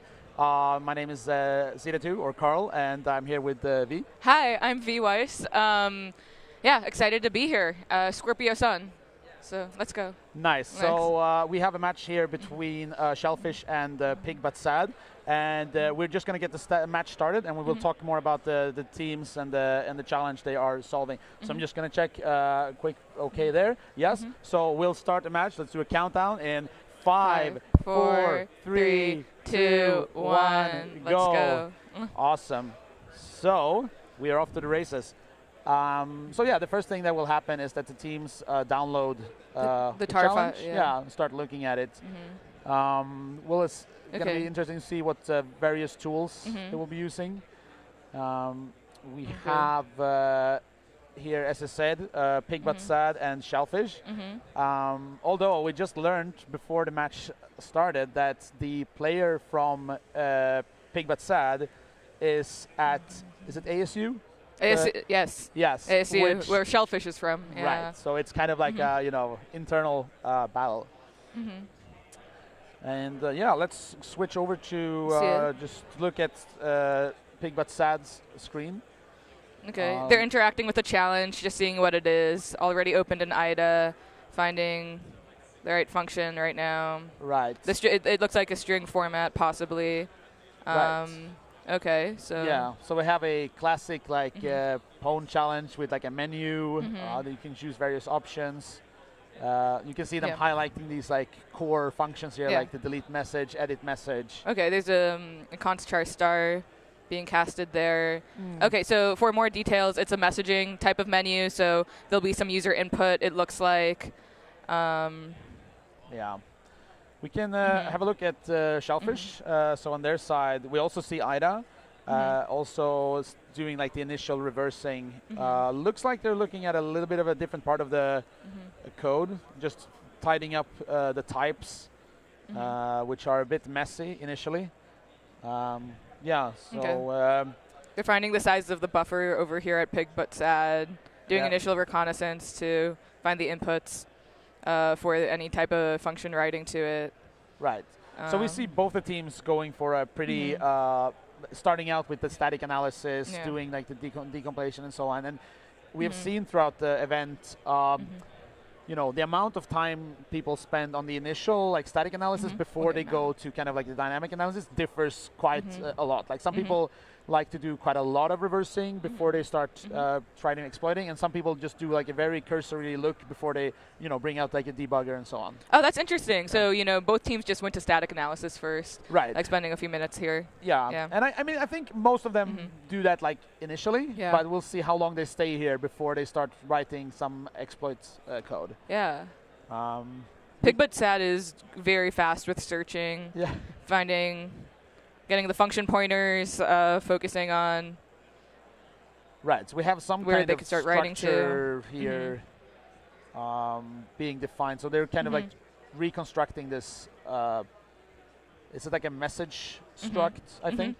Yeah, it looks like there might be different fields to a message head area. We'll see what they can do with that. Right.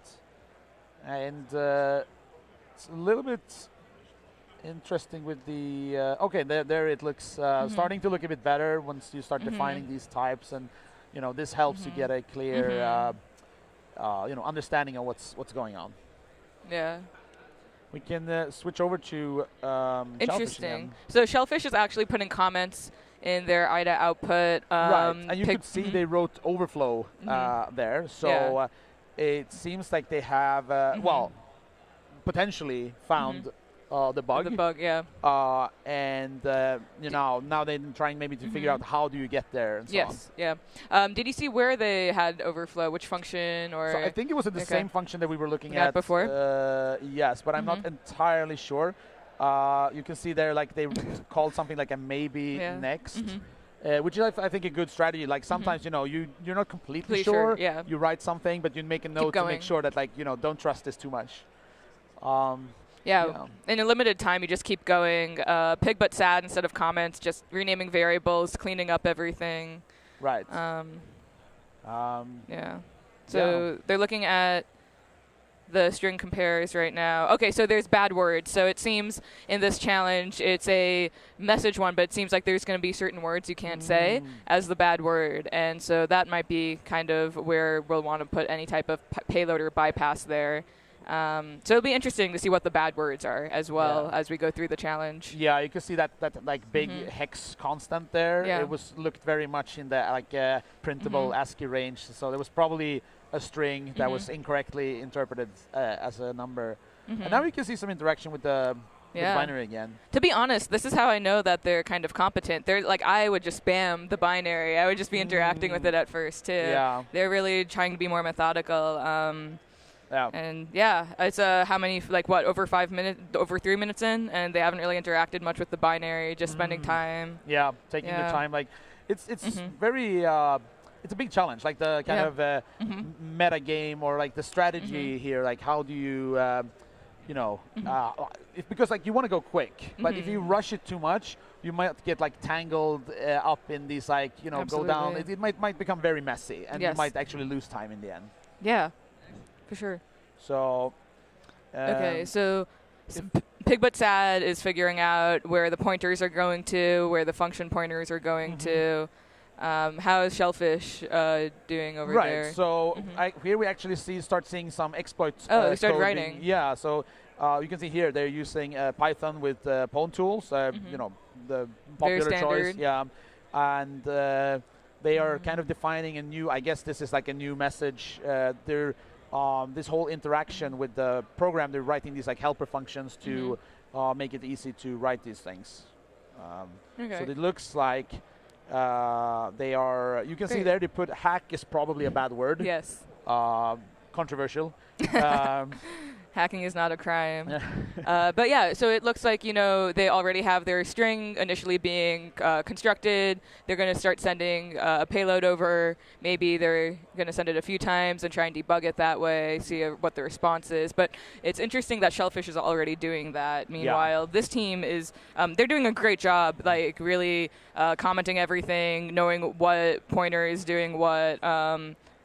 And so this is clean, very clean what they're doing. Yeah. So this is kind of what we were talking about. Like Shellfish went for like writing the exploit a bit faster, and then it's like, was it the right timing, or was it too fast, and will it end up costing them, or is it gonna give them the win? Like, absolutely. Versus like you going through the binary more thoroughly. Yeah.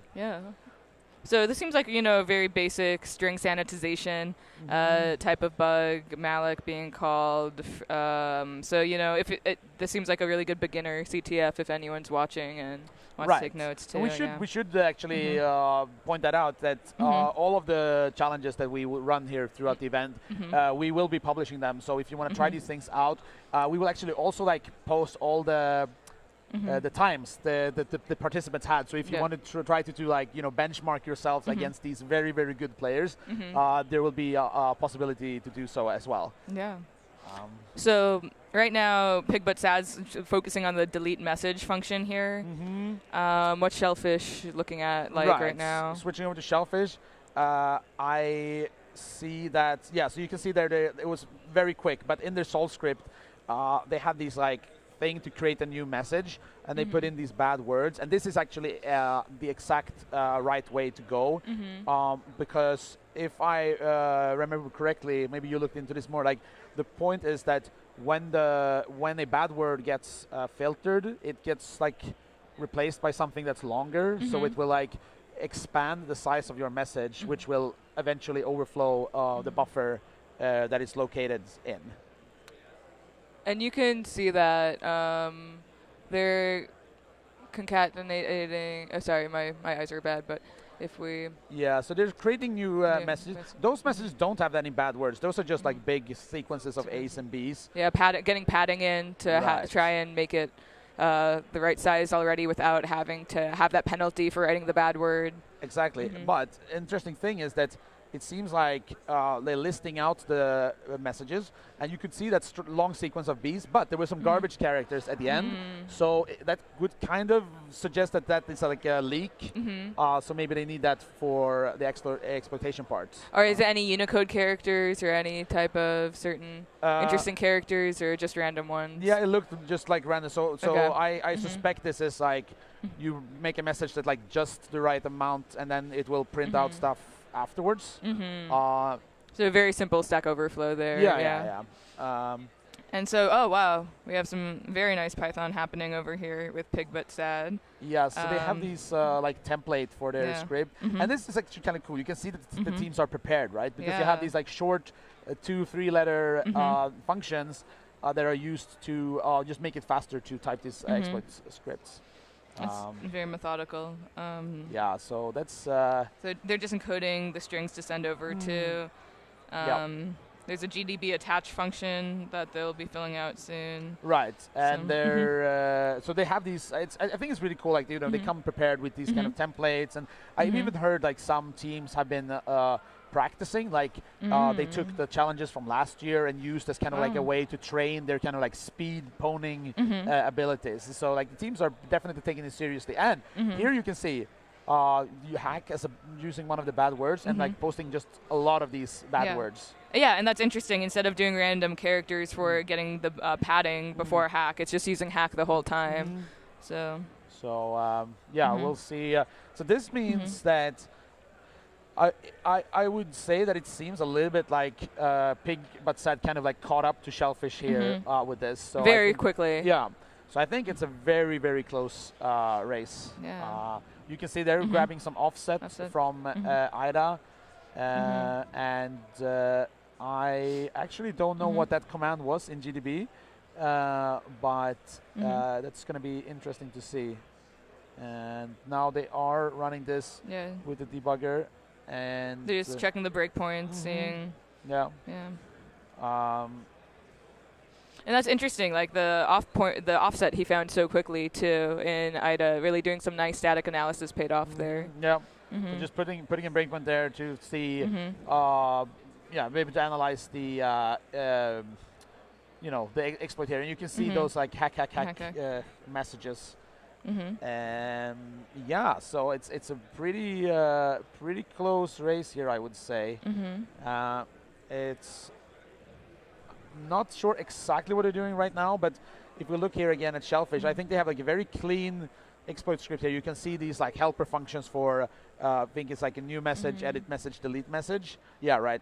And using these to interact. So here you can see like it's very nice because it's easy to follow. Like, oh, they're creating 2 new messages, deleting one, editing one. There's some sequence of operation there that's nice to follow. So I appreciate that as a commentator here. Yeah, no, absolutely. It's very clean.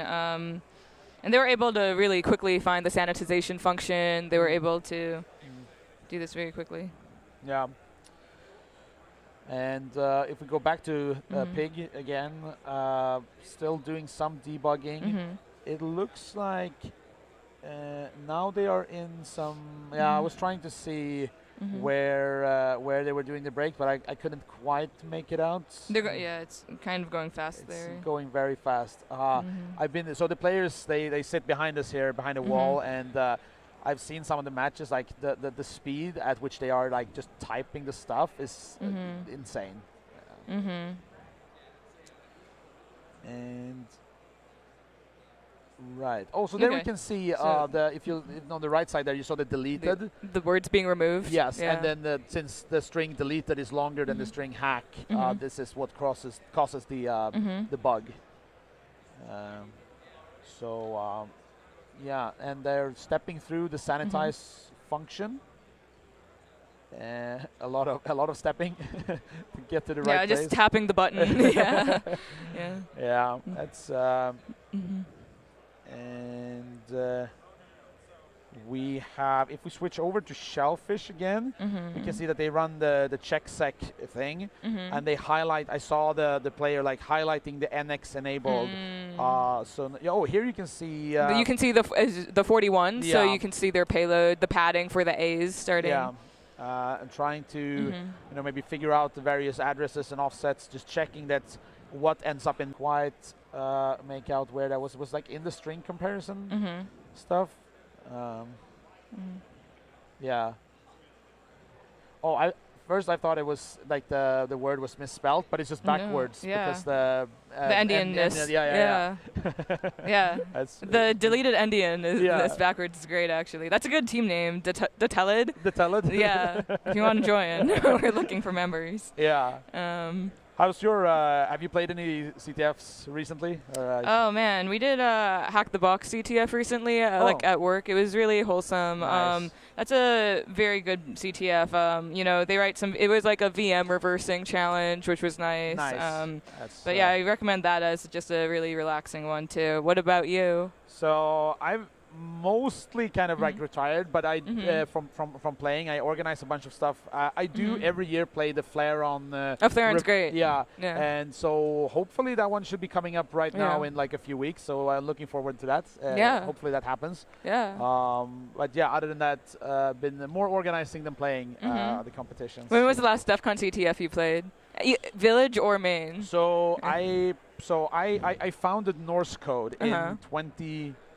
Must have been, was it 19? So I played the two COVID years of the DEF CON CTF. Oh, wow. So I've never played the DEF CON CTF on site, but yeah.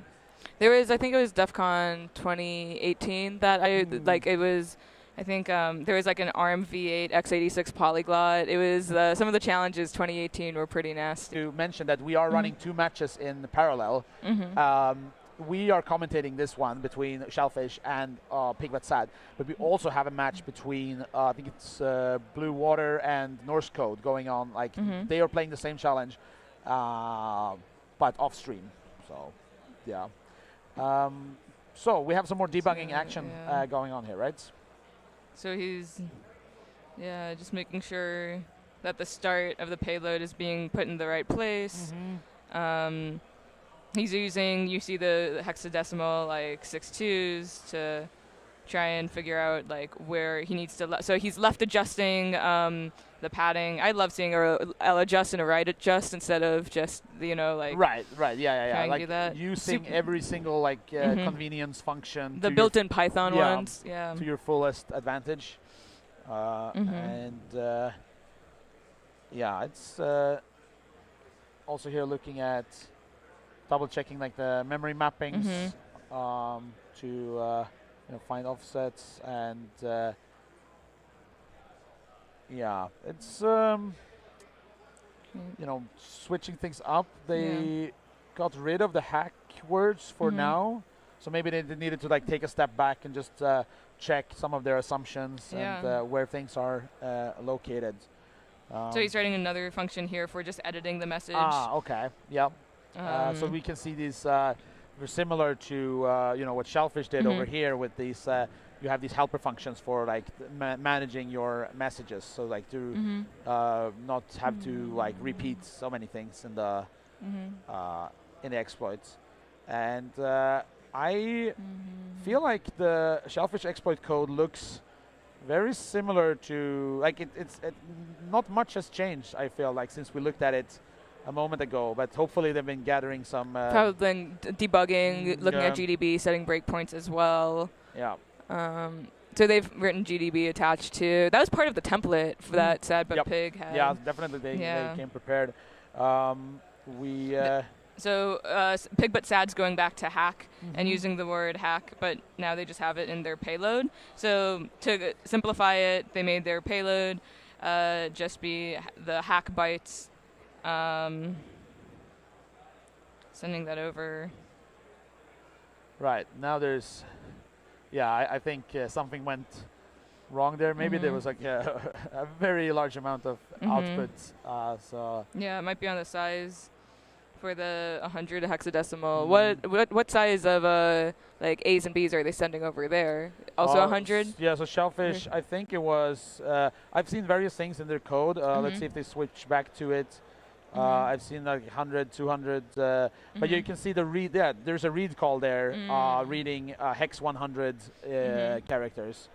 And that's what they're sending there in their two new calls. Okay, so you know the size is down. It seems like the verbiage is down. It's just really getting the right hexadecimal values in the right places. Right. Yeah, so which is all CTF. Yeah. Really, you put the hex in the right memory addresses, and then you get it. You know, the good bytes, the bad bytes. That's the medium bytes. They're all here. But yeah, let's go back to so. Yeah, Pigbutt is still debugging. A lot of A's, a lot of B's we're seeing. Where are they? I wish I knew the hexadecimal for hack. That would make this a lot helpful. Yeah. Wish we had like. Totally. Do you have like YouTube comments? Could someone like put in? Oh yeah, we should have that. Yeah. If someone knows hack, age would be like 69 maybe. Or yeah. So 69, 41. No, 41 is the capital. Oh, so it would be 61. Oh, true. 61. Yeah. A, B, C, D. We know how to do the alphabet really easily. 68. 68? So okay. 68, 61, I think, would be the start, and then 63. Wow. Yeah. Great reverse engineering. I feel like this is like a hexadecimal class, like an intro comp sci. You have to like convert. Hello, kids. Today we're learning about hexadecimal. It's. We'll go to decimal next to make sure everyone knows 1 to 10. Right. Or 0 to 9, really. Yeah. And then next week is binary. Yeah. And or homework, maybe. We'll give homework. That's what this is. You know, you can do this at home. The challenges are on GitHub. Right. Well, they will be on GitHub. By the it's well, a lot of single stepping again. So hack is going. Copying and pasting the offsets from IDA, putting the breakpoint there. All right, so now they stopped right at the return instructions, so maybe they were looking at, you know, the stack layout at the point of executing the return. Yeah, so they're right by RBP, RSP. Yeah, it's. I really feel like both the teams are kind of onto it, and like they have, you know, the pieces. But then, like you said, doing this like fiddling and like getting things just right can be, you know, a big challenge, and especially in this like stressful context. And that's like so realistic, because I feel like when you have a code base, finding the bug is easy. Exploiting is way more difficult sometimes. Yeah. So. Yeah, this is really realistic, I think, of anyone doing a, you know, sanitized string buffer overflow situation here. Yeah. I do have a notification here that Norse code, let me just confirm this, but this is breaking news. Yeah. We're getting messages. Yeah, hot off the press. Yes. So Norse code did win the match that we are not commentating, like the other match that's running in parallel. So great job to them. Do you feel like a father to the team because you found it? It's, you know, father sounds maybe like a bit important. Maybe it's like, you know, the drunk uncle. The drunk uncle. Yeah, something like this, right? Yeah, I could. Every CTF team. Or like the old like grandpa who's like still think they're relevant. And like, well. That's why we're here. Yeah, that's why we're here. Like, oh, back in my day, you know, something like that. No, but I have some good friends in the team. So for example, the guy who did play the match for Norse Code, close friend of mine. So of course I'm very happy for them doing well in this CTF. Definitely cheering for them. Although I have some colleagues from work in some of the other teams as well. Wow. So it's like you're conflicted. How's that doing for you? Is that why you're the drunk uncle and not just the uncle? You have like the children. Your nephew's over there. Your niece is there. No, it's like, because it's like, you know, I mean I like the people in Norse Code, but I was just like, you know, they. I was not expecting them to. I was expecting them to do okay, but like then suddenly they're performing pretty well, and they're like in 5th place in the overall main event. Oh, so fantastic. now I have to kind of like actually cheer for them. Like so that's super cool to see. Set your expectations low. Yeah, I think that's kind of a moral. Surprised. Yes. Yeah. Tip of the day. And know your alphabet. Yep. Let's check in with Shellfish here. They are going back and forth a bit with IDA and the debugger. It looks like they are trying to Not sure, looking at the sizes of these buffers or something. I don't quite understand the code that's going. Now they just got the address for where the return happens. I think they're going to put a breakpoint there. Yeah, that's definitely what's happening. So this is really cool over with Pigbutt-Sad. Using GDB, they've got the offsets. They saw where stir copy is getting called, where puts is being called, and now they're just putting the right. They're putting that value that ends with 4028 into RDI. So now we're finally seeing some registers be called in their Python this is scripts. Like a small ROP chain being put together here, which could indicate that they are close. It's going to be cool to see. Let's see who gets ripped first. Yeah. This is exciting, actually. Oh, look, you have like there was a bunch of null bytes on the stack there, I think. Yeah, right at the ret instruction. So they managed. So there's something that's slightly off because they got a null byte at the ret location, and now there are only two. Well, there's only one null byte. Before there were three, so they're like slowly adjusting. I think it's like the number of bad words or something. So I feel like they are close. Yeah, he called search mem to see. That went too fast. Yeah. Okay, so he's. Okay, and so they have the bit mask in the payload too. They're trying to make sure everything lands in the right place. They're getting the length of the payload. Yeah, I'm starting to get excited here now. It's feel like they could be, one small step away from. They're close to pop RDI here. Like they got Yeah, so they're doing like some small adjustment. You see some subtracting some stuff from the payloads.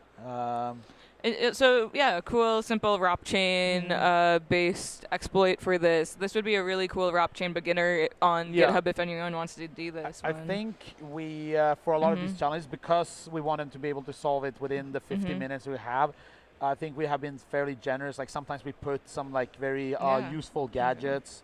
Yeah, so they calculated a little bit of an offset there. Yeah, they got the base address going. Oh, they weren't sure if it was going to be a plus or minus, I think. So, yeah, it's very close. And now they are. How's Shellfish doing? Yeah, let's go back at Shellfish. Yeah, this is so exciting. Yeah. Pigbutt-Sad is almost have to, getting have it. One eye over on that screen. But okay, I got you do that. No, but we just seeing, it seems like the Shellfish player is like flailing around a little bit with a bunch of typos in the terminal. Like maybe the stress is getting. All right, he's running ROP gadgets, so he's trying to find some convenient ROP gadgets. So he dumped that out, and yeah, so that would suggest that they're about to put some ROP chain together. Yeah, so in Pigbutt-Sad, they have 0x dead beef right now in their ROP chain. Oh, so they're using this as like a marker thing to make sure that they have they know that if they put this somewhere in memory and they find where it ends up in memory, and then they can use this as a marker. And that's where the search mem command is super helpful. I think they're doing a great job manually, like back tracing and figuring out. Because you could see that they were close, but it was like something that was like a little bit off, and then you have to backtrack a little bit. No, this is art. This is like a blog post of like they already edited everything. They know exactly what they're doing. No mistakes. Yeah. Haven't seen any typos. No. I feel bad for if typos are happening. Someone should get him like a lemonade. Maybe we should. Yeah. And still there, there's the null byte there when they're at the ret instruction. So something is like misaligned or something with their exploits. It must be very stressful knowing that you are this close, and you don't know how far along the other player is. But it seems like everything is so smart, right? It's not like there's that much lag time. Like there's constant typing for him.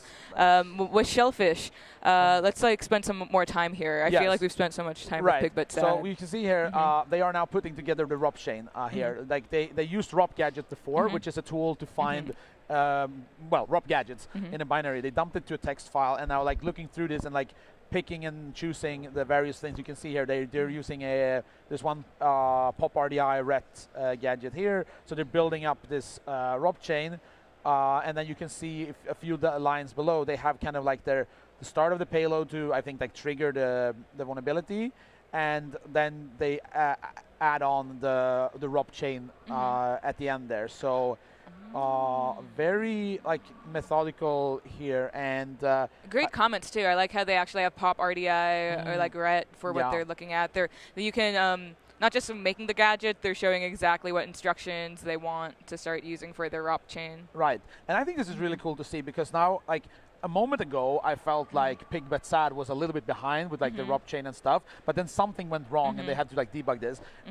And now Shellfish is like writing this, and so if they can like land this without, you know, too big of an issue, they might be able to catch up and overtake them again. So it's like a really, really close race here. Yeah, and so at Pig.Sad, they're still using 0x dead beef to find where in memory they're at right now. They're so close to getting the right return address being put in the right place. Right. So I think just to kind of like recap a little bit for the listeners, the idea here is that you have a message and you put bad words into it, which the bad words could be short and they get replaced by a longer word, which like expands your message and pushes the end. Eventually it will overflow a buffer. So the approach would be like you put a bunch of bad words and then an appropriate amount of padding to align everything, and then your ROP chain. And you have to kind of like align this up so that the thing expands just the right amount of bytes to put your ROP chain in the correct place.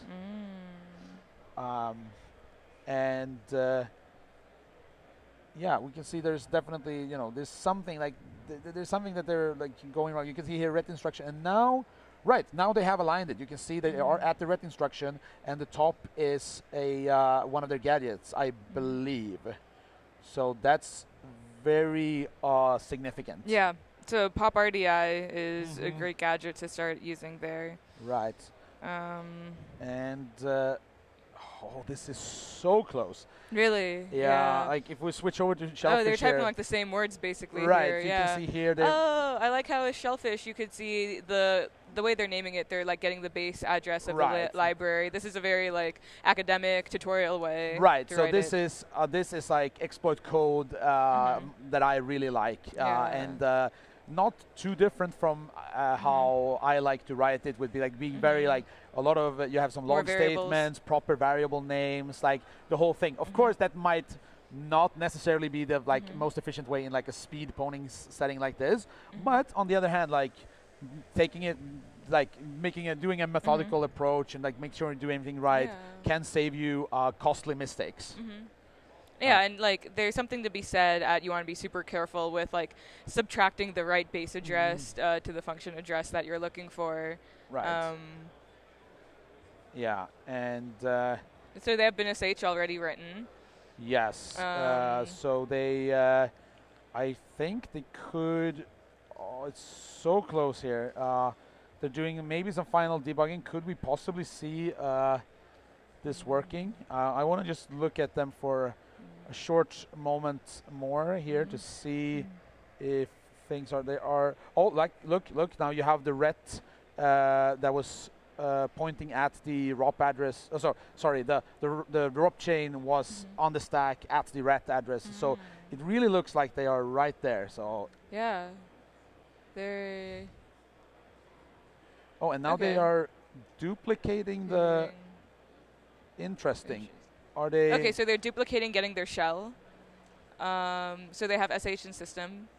Oh, actually, that was very interesting. The first ROP chain goes back to main. So, wow, this is pretty. It looks like they're doing one ROP chain to overwrite or to the entry point of the message. I don't know, because that first ROP chain ends with the main symbol, so we would like jump back to main and essentially restart the program, and then doing some kind of leak, and then I think this is. I mean, this might absolutely be a solution, but it looks way more Brute complex force, yeah. than our Than what reference solution. Pig But Sad is Yeah, also looking at. Yeah. Yeah. But I mean, like in the end, right? A flag is a flag flag. is, yeah. Yeah. A win is a win. Yeah. Yeah. You know, if you took a long detour and still got there faster, then, you know, good on you. Okay, so they're putting age in now into their payload for debugging. Okay, so they're unpacking.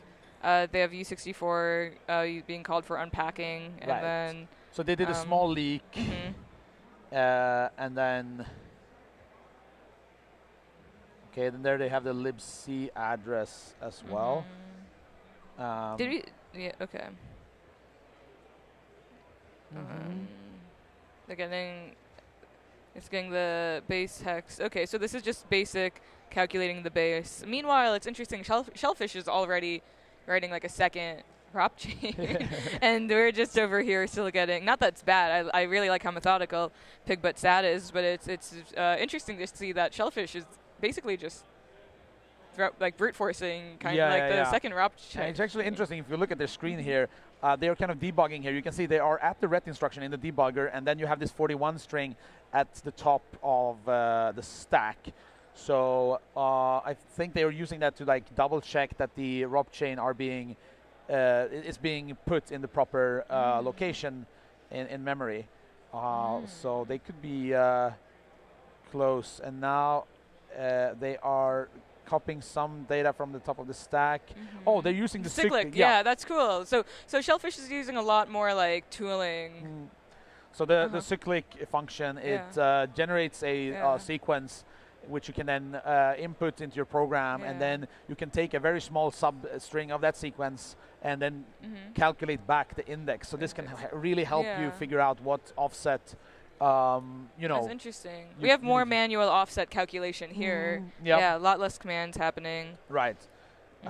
It's there was a shell here in Oh, so we have a shell. Yeah. I saw the execve. I saw so now they're switching. So they have execv being called. Right. They're switching to the remote. You see, instead of process, they're switching to remote. Oh. And might now have something. So this is going to be a solve. They're putting in the host and the port name. And let's see, they're running it. Yeah. Oh. Pig But Sad hasn't even started looking all at right, that. they removed the DB, and they have okay, let's see. They got it. They got it. Wow. They got it. Congratulations.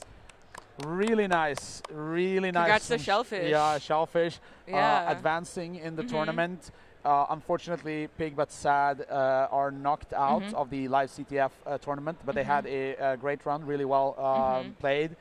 That was excellent, seeing the template that they brought too. You could tell this team really is like sophisticated, knows what they're doing. Good luck to them throughout the entire CTF too. Right. And Shellfish, this was great, seeing like the second attempt for ropping there. Like. Yeah, it's really, really cool. So that means they will advance on to the next round. Yeah, this was super fun. This was great, and, yeah, thanks for coming on as a commentator. Thanks for commentating. And we will go to a short break. Thanks. We will be back. Let's just take I'm 0xsleep on Twitter. If anyone wants to talk, I'm VEE on Blue Sky. If anyone's on Blue Sky. So see ya. Have a good one. Yeah, let's just, before I sign off here, just take a quick look at the bracket. As I said, we had Pig But Sad will be facing Shellfish in the next one. And then, no, sorry, that was just what happened. Shellfish won against Pig But Sad, and Norse Code won their match. So it's a Shellfish versus Norse Code? No, so that's what's happening is this is the lower bracket. So you have the upper bracket here. You have Macaroni versus Hype Boy, and then you have MMM versus Straw Hat. And the respective losers of those matches will face against like Shellfish or Norse Code. Okay. So that's it. Shout out to Straw Hat. Great team name. Big One Piece fan. So love to see it. So who's the next one coming up? I think we have, it's both of those two match, Macaroni and Hype Boy and MMM Straw Hat. I don't remember which one of those we are commentating. Okay. But we will be back here soon. Great. And yeah, have a nice day. Bye.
Hello, everybody, and welcome back. It is Jordan, Cyphertex, and Gamozo. We're here. Okay, so we have another round of LiveCTF. Neither one of us has been back today yet. This is our first stream of the day. I love that we've got a lot of new casters who've been joining us. We're preparing for a new round. They're doing the introduction kind of behind us. We've got we can see on their screens as we're looking at them. 4 teams ready for this match. We are going to be casting Macaroni. And do you say M-Hackaroni or Macaroni? I'm going to say Macaroni. Macaroni? Just because I love it. I think it sounds better. Yeah.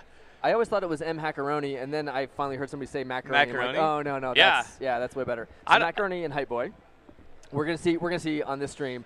And then but we also have Maple Mallard Magistrates, the other name of PPP, and Straw Hat in the non-cast. We're not commentating on, but you can see their feeds as well and our alternate streams. So who's been crushing it so far on the brackets? I mean, in general, all of these teams are in the winners bracket. So every team we're casting right now has never lost. This is the undefeated bracket. All right. So this is a great one. So we're going to see some very quick matches. I think so. Hype Boy has just been destroying it so far. They may have sent up somebody different, though, because one thing that's different is this is the first challenge that we told them was not opponable. This one is actually more, we told them it was a Crackme, so more reverse engineering Crackme style challenge. Oh, all right. So I might see some IDA today. We'll see. Wait, Binary Ninja, I'm sorry. You know what? I wish that were true. However, we've actually only seen them. All right. Are we about ready for the countdown? So it looks like we're about ready to go live. So let's go ahead and let we're going to count it in. 5, 4, 3, 2, 1. Let's go. All right. So we're going to see both teams hop on in and get going. Who do you want to go with first? This is really tough to say. No Binja that we can pick from? Because that would have been the first pick. That would have been the obvious one. Let's go ahead and go to Hype Boy first, because Hype Boy has been just the fastest. The matches they've won have been incredibly fast so far. So I've been very impressed. Although, again, I don't know if they're going to send somebody different. If it's not the same person who's doing puntables. Now, did you know that every single time I've cast this, it's gone to sudden death? Oh no, are you cursed? Did you curse my challenge? So yeah, for full disclosure, this is my challenge. This is one of the ones that I wrote. And it's actually not something I normally would have done because I'm not a kind of an RE person necessarily. Was that a drag and drop? What is drag and drop? Drag and drop into what is this application? It's just VS Code. It's just VS Code with a terminal on the bottom. Oh, okay. So although I think I love the shell. So I'm guessing. Because it looked like this was a Mac, right? So it's a Mac that they've got a VM probably that they're actually running their VS Code in. Because I think so they've got their IDA. Oh, that was, did you notice that it was 7.7, I think, was the version of IDA? Ooh, is that the most recent one that was leaked, or what? Well, no, I'm not going to accuse anyone of that. I'm just saying it's not the latest actual IDA. So, like, the analysis might be, oh no, voiceover. Did they hit too many accessibility keys too quickly? Is that like sticky keys, but on Mac? I think that's my guess. I think that's what they got. Oh, I'm really excited to see a little Crackme here. All right, so they're dumping our source code out. That's a very different approach. Now let's go ahead and actually look over. On the other hand, at if I can hit the right one here, we've got Macaroni. On the other hand, still an IDA, right? So they're still just kind of statically analyzing. Is that an SRAM 0? I don't think that's how you're supposed to seed your random number generator. So I had a debate when I make this challenge of how hard I wanted to make it, and I originally had an SRAM time on it. Yeah. And then I thought, no, let's just make it a little bit easier. During play testing, it was like, look, we want this to be solved. So it's a very not random. Interesting. I mean, it looks like there were 40 iterations of RAN. So at that point, the seed has been very randomized.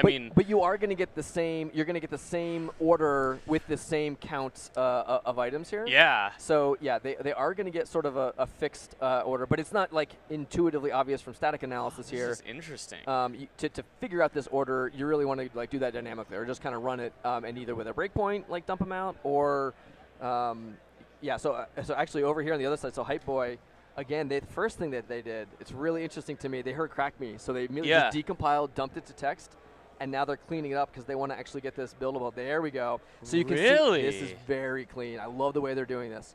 So all of the functions are very simple mathematical transformations, right? You can see it right there. They've got plus, minus, division, multiplication. And so they're pulling out the constant. So The plus and minus are just very large constants. The division is always a smaller number because otherwise you end up with just like zeroing out. You lose all the bits that were kind of there. Now, did you make this manually or did you obfuscate it? I had a generator, so it's pseudo manually generated. Like okay. The version that we're running is not like auto generated each time. There is one fixed copy. Yeah. That it worked on, and so okay. Oh, actually, hold on. Back on the other side. Did we miss it? Simulation Manager. What's that? Yeah, I don't know, but I saw that. Okay, so again, there's a couple different ways you can solve this. You could throw it like into a solver, like a Z3. You could throw it into some sort of like, I'm here, go here, and like one of the tools that like auto path finds might be able to actually like brute force your paths. So I'm really curious if we're going to see a mix of like. So they're looking for a are they going to drive it towards execution of the congratulations? And yeah. So. My solution, I just pulled out all the constants, put it all into Z3, and then, let it go. Yeah. But do you think we're going to see Z3 here today or any sort of solver? We haven't yet, so I'm curious. And we don't necessarily have to either. And some of these are trivially reversible transformations, right? Right. And so there's definitely going to be alternate approaches. I kind of would like to see a different one. Yeah.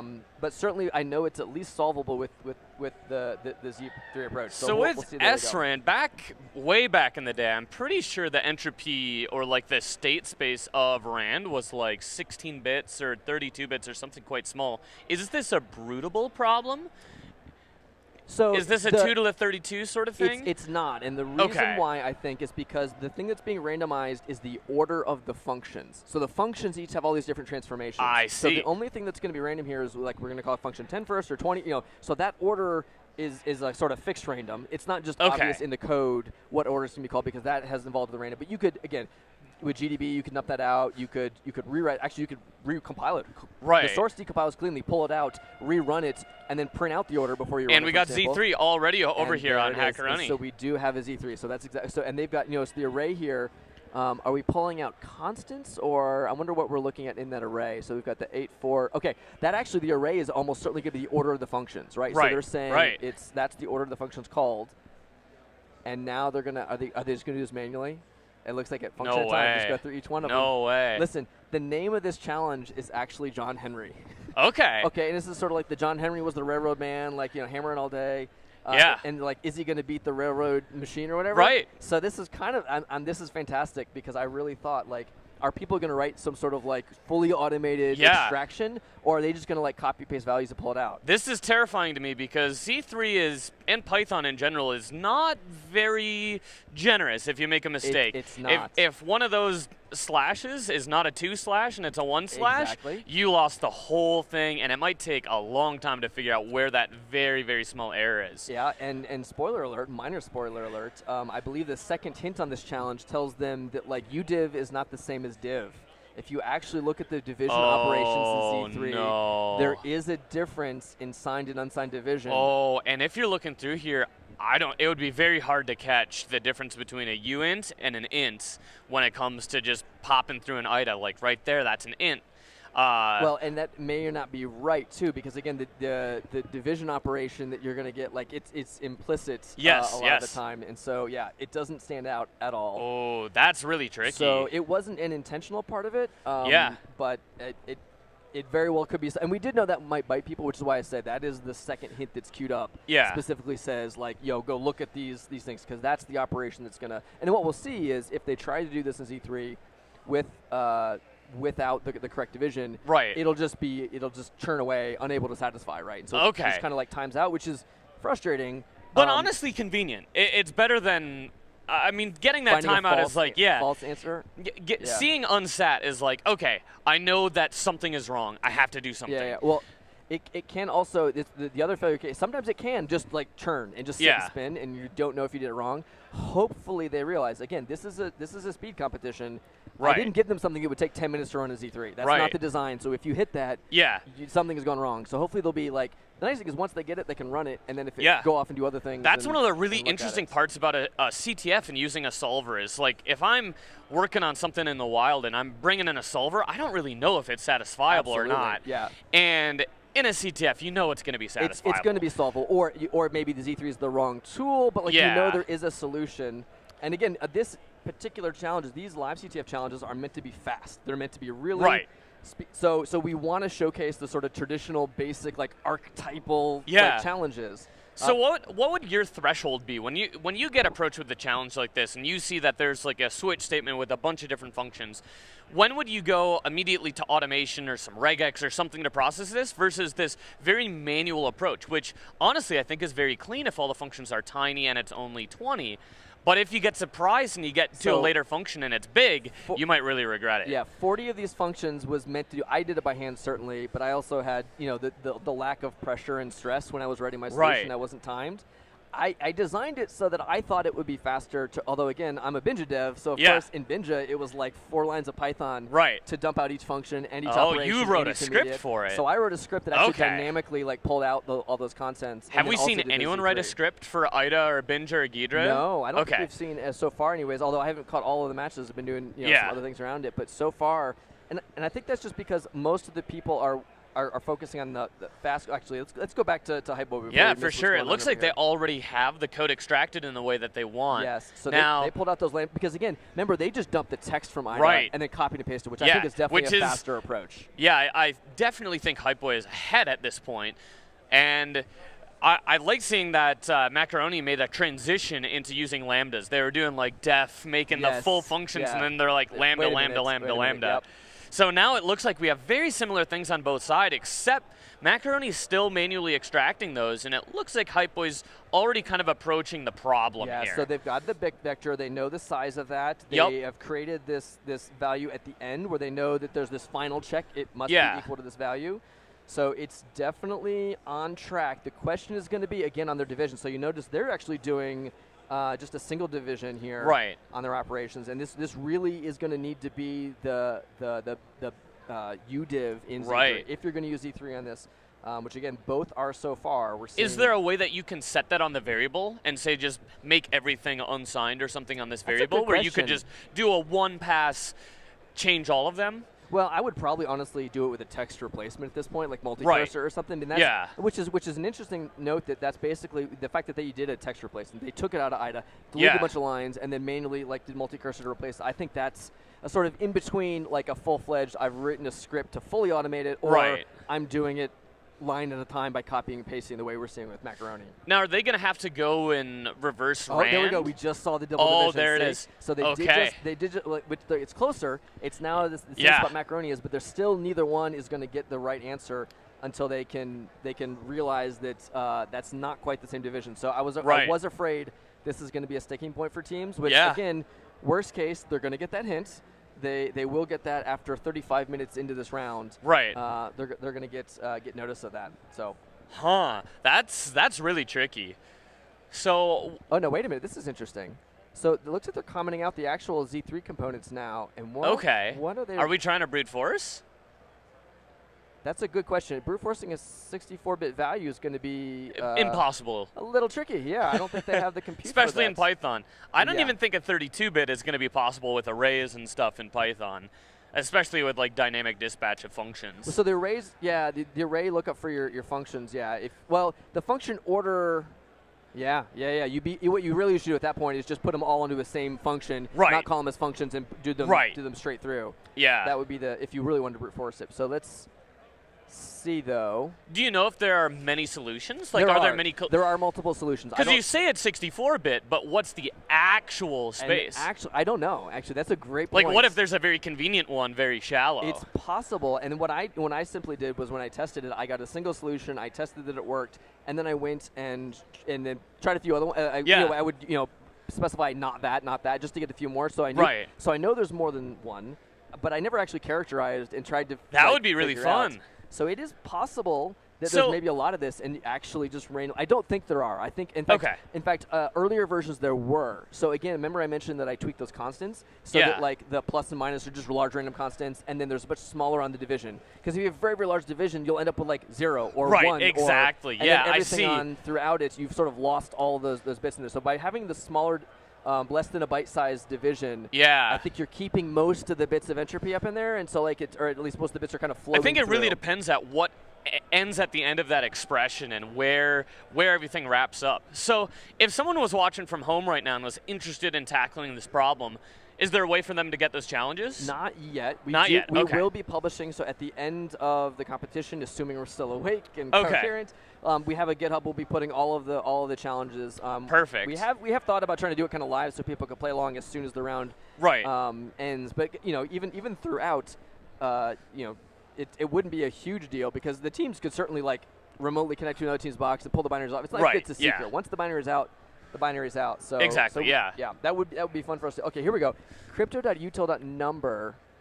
Interesting. I'm very curious about this alternate approach that we're seeing. So I haven't had much time to look at the IDA disassembly. What does the random factor in? I guess since it's seeded with the same thing, you always get the same ordering of the functions. Exactly. So what is the controlled value? Like the scanf that prompted for that LLU. You were asked to put the very first value in that is multiplied or add, like that goes through all these transformations. I see. Okay. So you give it that single 64-bit value. Okay. And then it's going to call function 8, function 4, whatever the order of the function is. So that random is just a very slight off. And again, this is one of those things where the challenge could have been easier or harder based on how we tuned that. But we could have, for example, like made every 5 minutes a different random order. Yes. And so you have to get your solution under that time, and that would sort of hint that you knew it would be solvable in less than that. Huh. This is going to be really interesting. So switching back over, it looks like where are we at on Macaroni? We've got their We've mixture. got Python errors right now. Oh no, yeah, I have seen a couple which is of. not a good sign. What is this? Unsupported operand type for bitvec ref and int. Oh, you're going to need to convert those raw constants, aren't you? No, you shouldn't have to if you. There's like two different bit vector things in Z3, and I think one of them you can just do straight up like Python things, and one you can't. I never remember which is which. The other one is again that what happened Whoa. here? Oh yeah. So again, we're trying to do kind of texture placement. Oh, now we're back to sign division. We're back to single. Well, not even. We're back to floating point division in Python, which is just not even close to right. Is that allowed on bitvex at all? Do you get an error when you do that? They're going to get that error. Yeah. Okay. Exactly. That's exactly what they're going to run. Oh, it's solving. Is it? Did they actually get that? It said it's solving. I don't. It does say solve. Okay. Oh, again. So. If it's working, again, I don't think they're going to get the right answer. I think it's going to run. I think they're going to run in that situation where it's just going to like spin forever because they don't have the right division. I could be wrong. Well, I'm not an expert with at that Z3. SRAM, the functions aren't running 0 through 20 in order, no, are they? they're not. They're not. And it looks like this is kind of assuming that they are. So they have the R at the beginning. Oh, did they run through and get the values? We'll have to keep an eye out on whether the. Oh, here we go. Hold on. What did they? Oh, they just changed. Oh, so I think they're inverting. Yeah, so now they're just trying to invert all the operations. And this is something that I didn't actually try, but it might be a valid solution. You may very well literally just be able to like invert all the operations. Although you'll notice they didn't change the order. So if you're dividing one way, do you multiply? I have to think in my head, like, does it? Maybe it doesn't matter? Or like I forget don't know if it works directly like that, but I'm also not some math genius. Oh, I did just see Macaroni do a really smart thing. Oh, and actually we just saw the same thing from Hype Boy. Checking they just checked the checking scoreboard for hints. because the hints do come in at 20 minutes and I think we're not quite there yet, but maybe close. Very close, yeah. So that was really smart. You can tell, I think in the beginning rounds, teams were still figuring that out. Yeah. It is cool to see that they're remembering that. So and again, if we talk about like the hints, the first hint I don't think will tell them anything. It's just kind of more of a generic use a solver, something like that.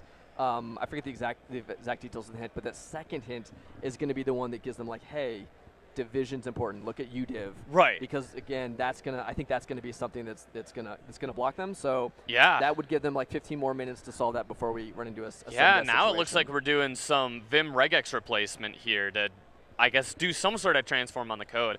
But this is kind of scary. I wonder if there is a saved copy of the original form of these operators, because if there isn't, are you just relying on your undo buffer? And I hope what if you lose those? Because Macaroni did all of these manually. So if they lose this, that's another 10 minutes of data entry, basically. And I think they open themselves up to just copy pasta errors or to typos way more. That's than very what we saw dangerous. with Especially like when you're copying from IDA, you have like the C syntax where you have the ULL and stuff. So you have to like make sure you're not copying the U, and it's very easy to grab the U, double backspace, remove one digit, and then you're just toast. So let's see. We're looking into. Wow. Okay, so now they're just taking in putting each of the functions. Oh, are they going to transform it so they get the order and they just have everything in order? Because it looks like they're going to try and do some sort of a transform on the code itself. Which is Okay. They're trying to use Python to do the regex. And now you got 2 problems, right? Yeah. As the joke goes, Yeah. when you use a regex, now you have 2 problems if you think your problem is solved with a regex expression. So they're changing. This is really scary. Yeah. Like when I see this, I see very high chance of risk. Ooh. That's not what they wanted. I don't think that's what they want at all. Minus plus. Divide. I mean. Oh wait, hold on. Are they doing in a single character array? No, that's just. This is an interesting approach. I'm not sure what's going on with that. All right, I'm not sure either. Let's go ahead and take a look back at not us. Let's go ahead and take a look back at Hype Boy rather. All right. Oh, we're in it. Okay, init debugger. Interesting. So, like I said, I kind of expected. I wondered if people were going to pull the debugger to get the array order out. But and I is think this everyone's got 64-bit? that. Yeah. It is. Okay. It's a 64-bit x86. Yep. Exactly. Oh, we're looking at this straight assembly, which is always a sign that maybe you're not confident in the information that you're getting directly from the decompiler. Well, and again, that's actually really wise on that division in particular, because Right. that might be a way that it jogs your memory, and you don't just think about the abstraction level at the C layer, but you start thinking about what's actually happening. So, okay, so where are they breakpointing? They're breakpointing on. Yeah, this is really interesting. I'm kind of surprised no one has a symbolic engine that allows them to just run this very simple main function and just get the symbolic expression. I wondered about that. We did think somebody could just autopone this with the right. Yeah, I think automation. it'd be like a 1-minute solve because I didn't see any modulo operators, so it should be quite easy. Exactly. And yeah, that's kind of interesting. Do you know how long it takes for Z3 to solve this when you have the right expression? So at least on my hardware, it took I think less than a minute. I think in fact at one point I had made it up to 50 functions, and it was starting to take 3 or 4 minutes to solve, and so I intentionally dropped it back down to 40 because I wanted it to be less than a minute. I wanted it to be fairly clear, that you were. I didn't want people guessing is it taking too long because I've done something wrong or because so the correct solution should take about a minute to run, which I think is. Did you symbolically simplify the expression or mathematically simplify it? No. I literally just copied and pasted, put them all as constraints, and let it go. Yeah. Yep. Okay. So there's a chance that someone could probably get it even faster if they reduce, because right now they're doing this whole lambda function thing, which will be a pretty bloated expression, and I'm sure it reduces down. Oh yeah. But that's always a tough thing in Z3 is it faster to do a simplification pass, or I've had it where doing a couple functions, simplifying, adding a couple more functions, simplifying has been faster than putting the whole thing in. But I've also had the opposite. Yeah. I'm sure if you've worked a lot more with it, you kind of have a good feel for which way to do that. Ironically, yeah. So for me, this was actually one of the very first. I mean, I've done a couple other challenges involving Z3 over the years, but actually, partly I wrote this as an excuse to explore this more and to try it out and to do and also because as I said earlier, the goal of a lot of these LiveCTF challenges are what's the core element behind some of these common challenges that we run into. Yeah. And so I thought a basic Crackme where you use Z3, you pull out some formula and you run it through. And again, knowing that okay, with these transformations, there's probably other approaches, which I think they've both abandoned Z3. It seems to me that neither one is really using a Z3. Yeah. So we're not seeing Z3 at all. Yeah. They're really actually just trying to do the bit shifting and inversion, which quite possibly work. I don't. You haven't tried it. I haven't tried it, so it might run. It might not. There may be other reasons why it wouldn't. That could be quite difficult. I think it really depends on how these operators overflow and everything. I don't necessarily Making sure know that you if model these are things the reversible. same way. Yes. Yeah, exactly. Yeah. So I am going to be very curious. What do we have over here? Why do we have multiple things on Hype Boy? So base is not invertible for the given modulus. So whatever inversion function they're trying to do. Wow.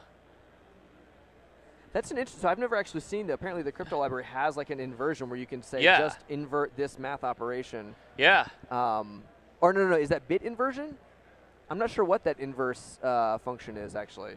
Right. I'll it is. is. Looking that one up. I see the shift and mask. It looks like it's trying to make sure that those are 64-bit values, but shouldn't BitVec handle that for you? Again, they're not using BitVecs at all, right? They've switched over to a pure basic math, which again, might be possible. I just don't know. If I were to ever approach a bit problem, I would never use Python for it when it comes to this. It's not well suited. Right. It really isn't. Yeah. But it's hard to switch over. So yes, and it's really fascinating to me too that both of them started with a solver. Both of them just decided to bail on it when they're like, wait a minute, the solver is not the right approach. But it still could be. Yeah. Like, again, it is absolutely So they're going to doable. get that hint at 35 minutes to use They a will solver. they're going to get the hint that's going to tell them to particularly use Z3's UDIV. In fact, actually, I'm going to go put the mic down and I'm going to go ask what the hint is because I don't remember what it was. All right. I'll come back and I'll let everybody know. Sounds good, yeah. All right, yeah. Hypeboy's really got kind of all of this weird bit operation going on. They're trying to mask everything down to get to that, 64-bit bitwise operations, which in the big space of Python, it's kind of hard to get that. Did you get our info? I did indeed confirm. Okay, all so right. it was as I thought. It specifically says use Z3 UDEV. So it's pretty clear that, and then we'll see. But again, they might not be wrong. I'm not willing to say this isn't solvable this way. I just feel like there's a lot of easy ways to mess it up and to try to get your exact. Yeah, it's interesting. What was that over there? We've got on Macaroni. Yeah, we have the list of all the functions. We apply they're applying the transform onto those functions to, I guess, order them in the right way. But we have two F13s. I just noticed. I don't know what they were duplicated it. Oh, 14. Were they? Oh did they no! have it off by one again? Oh no! The copy pasta risk is real. Yeah, because X over 49 So hex. they did a little vim macro to increase the digit. Is that Control A or something? I forget the exact. There's a key to literally increase the number that I'm currently selected is a hotkey in vim. Yeah. And then they macroed that. So again. And then they're gonna go manually fix up this, and that's. Was that 13 or 14? This is really scary. Okay, but they're back to bitvec. So we are seeing. And they added F40 to it. So it really comes down to if they have these expressions right, and I don't think they do with the single div. Yeah, that's what they're going to run to. But the good news is then if they do get that hint and kind of come back to that, they might be better prepared for it than the approach we're seeing from I think that Hypeboy. the timing of when that hint comes in could be a really, really big deciding factor, and it's like any minute now. The first hint's gone out, but again, the first hint wasn't super useful. I didn't was it 20 minutes and 35 minutes? 20 minutes and 35 minutes. Okay. So we've still got another maybe 10 minutes, I think, before, give or take, before the next hint goes out. This was about 5 minutes ago that we saw the first hint go. So they could definitely do it. And I am glad that in our playtesting, like I said, this division bit us as well. So we at least knew that was going to be a gotcha. I know where Macaroni is in their headspace right now. I see exactly what's going on. They're looking at around this F13 through 15. They're looking at IDA. They are concerned that they have something wrong, and it's just. Hey, they're going to use dog bolts. Yeah. So they want a second opinion too. Right. This is terrifying. It's basically like, is it time to just give up and just basically try from scratch with a new approach? Or do you go and you try and manually verify that you have the right implementations of these operations? And I don't know. That's really, really, really tough. Especially in a speed competition, right? Where literally every second kind of counts and you're just nervous that Are we going to see a script by any chance? Oh, a database snapshot. Nice. Okay. So they're Decompiler it's just Explorer. dogbolt.org. It's all you got to do. I stole that name from somebody else on Twitter when we created this. So this is actually a joint project from a couple of folks. So Ilfat from Hexrays and Vector35, makers of Binary Ninja. We both pay for the hosting, and Vector35, we wrote most of the actual interface. Some of the Anger folks have some code that are part of it too. OpenAI? Oh, Did I see a chat GPT? They almost did it quickly, they were embarrassed though to show it. Can you rewrite those functions? Okay, so they're going to use this as a smarter text replacement, maybe? I'm curious. I am kind of excited. Now, would you trust the result of ChatGPT to the level of a solver being able to reason about it? I think if all they're going to ask it to do is to do a bunch of formatting and to paste in a bunch of output, I feel like that's a fair thing. Oh, fun note, by the way, the Binary Ninja that's running a Dogbolt is not the latest dev version. And so it actually, I think on these operations it's all fine, but for some of the and Anger and Ghidra are still... They'll get there. They'll come through. How big would you say this binary was? Oh, it's not very large. I could pull it up separately, but it's not super big. In fact, usually IDA comes back faster on Decompiler Explorer. In this particular one, Let's see. No way. That looks very good. Pure text processing, again. It's not terrible. Very good. No way. Yeah, but like, I think it's good for that. So that's pretty good. I didn't really see anything that looked off in there. But the problem is you don't know. Yeah. And you can't. Oh, did they have to teach about division? Oh no. Oh no. Oh no. Oh no. Everyone's like macaroni. Poking around the same thing. And they have F40, which shouldn't be in there. It's not. There is no F40. Yeah. So there are only 40 total functions, starting at function 0 to function 39. Now, are they going to go and just change it to a double div? What's the order, though? Hold on. Oh, no. Okay, no. They are looking They're at doing array. the transform. They do look up their array lib. So, yeah, I think the way they do this is pretty good. That part's fine. Right. Absolutely. Do you think if they had the double div operator, this is just already basically solved? No. Because, again, the double div is still signed, I Can think? you write the inverse of those functions? I don't. Yeah. See, now it's like at a certain point you're going a step too far, and right. is going to start hallucinating on you. I don't know if this is it or not. Oh, until you notice their solver just said something about was sat in the background. So that actually I'm a big fan of. If they're running a different copy of the script with the solver while they go off and try to do the version, that's good. Two different approaches at the same time. Brilliant. That's a good way to go. Great use of time. Hard to keep both that in your head, but yes, and make sure you don't invert the one thing from the other. Are those the inverse? Or did it just do like a dumb inversion where it like did a negation or something? And what are they gonna? We're gonna escaping. Oh, they're doing all. So here's their division. They're gonna get rid of the division again. But again, that's not quite what they want. But they're gonna be well situated when that thing comes through. Yeah, and Hypeboy just checked on that hint. And just as a so they're still looking for the hint. They know it's not too far out, but we do have a few more minutes. Let's actually go ahead and follow up what Hypeboy's been doing and catch up with them, because I don't think they're still no Z3. All their Z3 solver stuff is still coming out, so they're still leaning into that inversion approach of really just trying to invert the operations to see if they can get that value. And I guess the goal is to just run through and just run it through backwards. Yeah, you'll just get a constant out. If you could perfectly model the inverse of those operations, that would happen. It's just tricky to do, and there's a lot of ways to get that wrong. So we'll see. And with the Z3, there's basically only one way to get it wrong, and it's literally just the division. It's just the division that makes it tricky. I see the double division went back in over on Macaroni. So did they get an unsat? So we've got sat assertion error. Okay, so they know that it was unsat. Okay. And then they're changing it again with the double division. So again, I'm actually. Did they miss a 0 when they copied that? Was it on which side of it? Was it? Is that highlighted all the way to the other 0 on Macaroni? 00LL. Also, let's see. Where is their final comparison? So the order of the arrays. Unlocking in 227 seconds. Oh, I didn't even notice that before. It does give them the. They know. That's great. That's great. It does let them know. Oh, that's right. I think I saw Glenn. They do have the right value. Okay. So the value is correct. 100 at the end. Interesting. They really need those double divisions.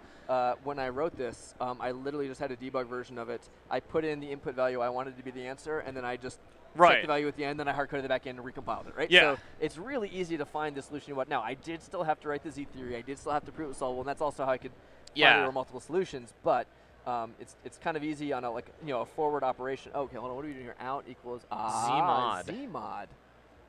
Oh, no. Yeah. Okay. So they're essentially doing now what we saw before of they're trying to constrain. They're going to use Sage math. Really? So are they going to do the sort of inversion approach that we've seen Hypeboy trying, but they're going to use Sage to try to do these inversions and try to model the way that the opcodes are going to behave, but invert them. Yeah. So I was a little skeptical of some of these inversion attempts, but I actually really like. That inverse of that doesn't exist. I really like the Hypeboy approach here, where they're still got their solvers kind of running. So run the solver, but then let it go and see if you get an answer while you go off and try other things. Was that Hype Boy or Macaroni? I'm sorry, thank you. That Macaroni. was Macaroni. I misspoke yeah. on that. Yeah. Hype Boy still seems that we can double check on them over there. They have a whole no, new Python back to script? Z3. They're back to Z3. Hold on, did they? Yeah. Okay, they didn't see the hint yet though. So how do you do the unsigned divide in Z3? It's just a function called udiv. It's literally a built-in operation called udiv, which is why we tell them the exact function name in that hint. Right. Because I think that will be that's the last stumbling block that either one can do.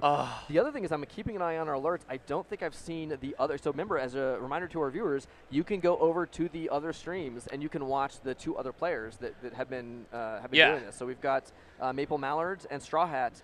And I haven't seen They're still working away. I think they're still working away as well. So my bet is I really wasn't trying to troll everyone. It's kind of interesting. Like I've used Z3 for one time, and it was for a Maple Story hacking thing. It's a long story.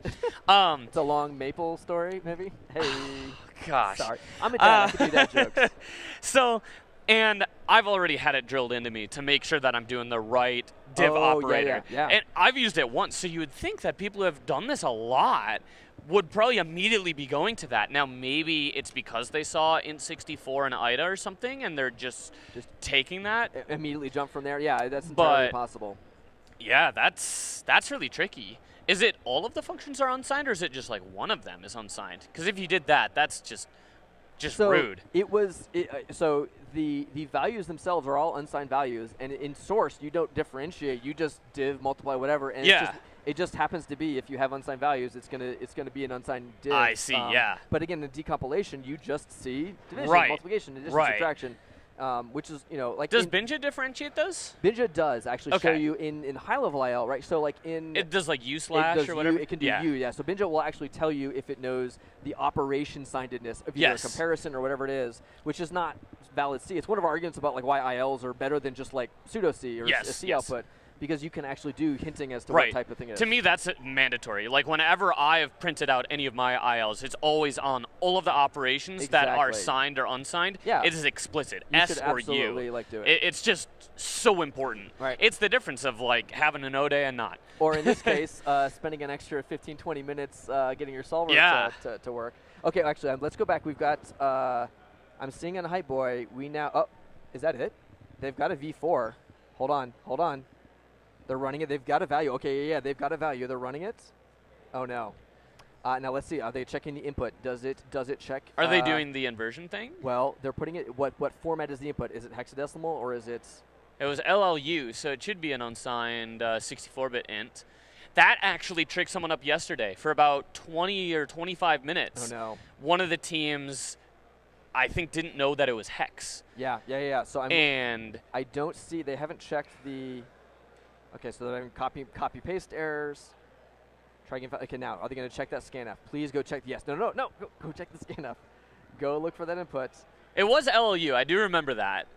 Okay, so that was like the very first thing that I picked out. This one was LLU. I should remember, but I wrote this 2 weeks ago, so like I don't even remember my own. Yeah, that was like the first thing. I switched it back and forth. A couple times I was doing hexadecimal. A couple times I was doing doing integer values. ZPy namespace. Okay, so they should have.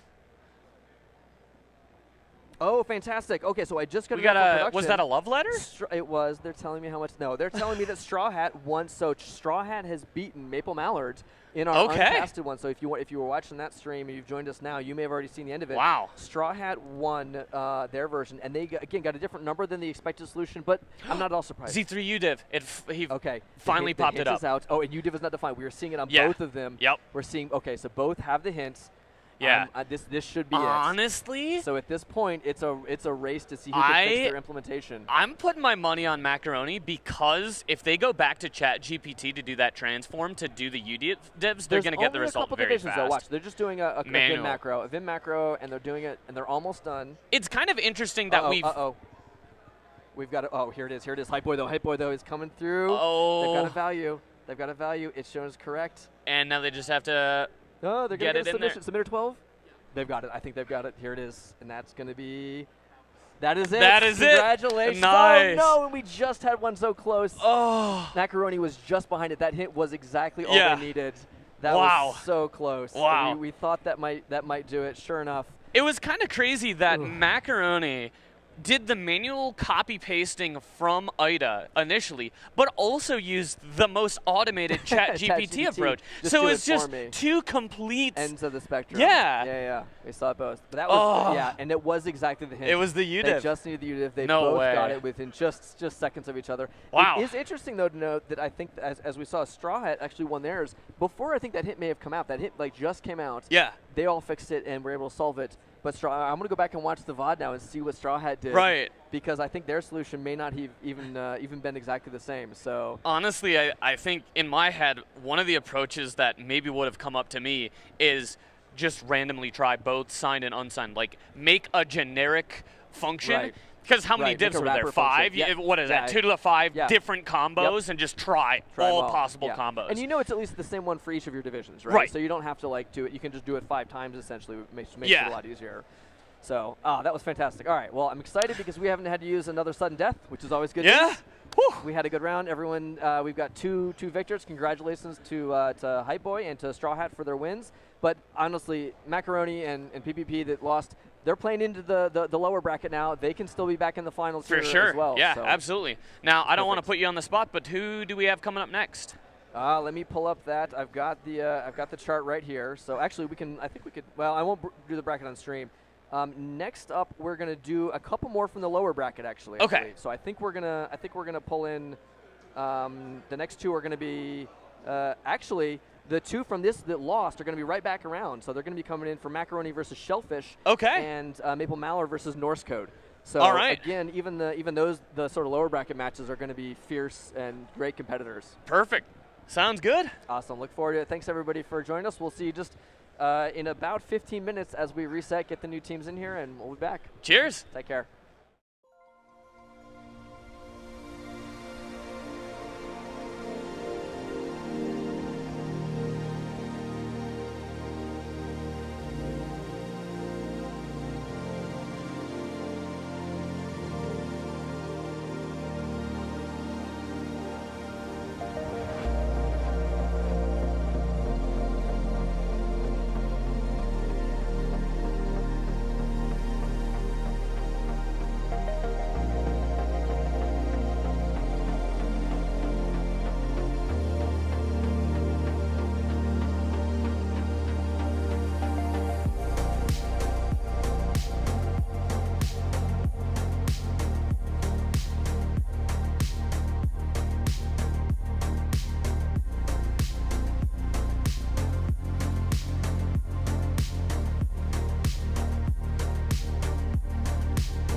Hello and welcome back, everybody. We're here for our last round of the day, day 2. I'm Cypher Dexter Jordan. You just saw me with Brandon, and I'm Josh Negasora, and you saw me 3 casts ago. It's been a long day, Jordan. it has been a long day. How many streams have you had today? Today, this is my second. Okay, yeah, so I had 2 in a row as well. Mine was the end of the day. I was over at Hackasat for the earlier part of the day. It's been a busy day. Yeah, I tried to go over there and catch you on it. I didn't see you. We crossed paths, apparently. You were looking for me when I was coming here. So, okay, before we stall too much, let's go ahead and get the teams all queued up because I know they're ready to go. So it looks like we're getting the thumbs up, so let's do the countdown. You ready? 5, 4, 3, 2, 1. Lift off. Wrong one, sorry. Refresh, and they're going. Okay, so we're watching them go. All right. Perfect, and let's pull up. Who do we want to look at? Let's look at Norse Code because MMM is dealing with VMware file systems right now. Oh, no. Yeah, did they mount it, or are they? Yeah, how are they bringing that in there?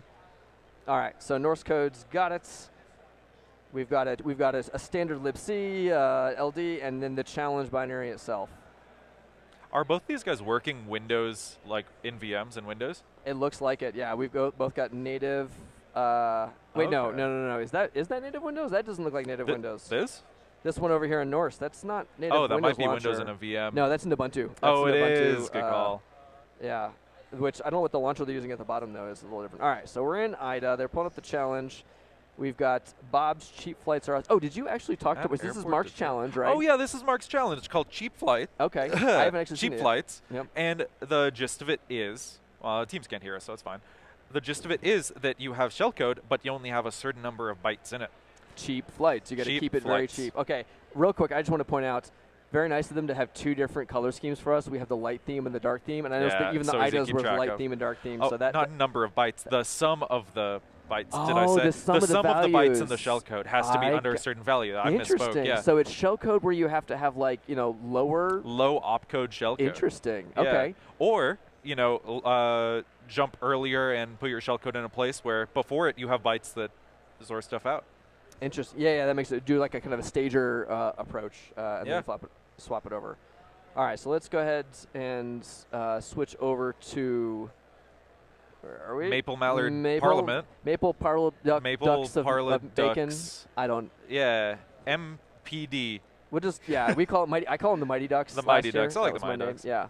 Well, they don't even have ducks in the name. So we're already working on our. Oh, and also, do you know, like, we've had different players from MMM come up in the past. Do we know the player? I don't know the player. It's his first time doing LiveCTF. I know it's a new player. A new player in CTF, fantastic, and LiveCTF. That's fantastic. Yeah, and also for Norse Code.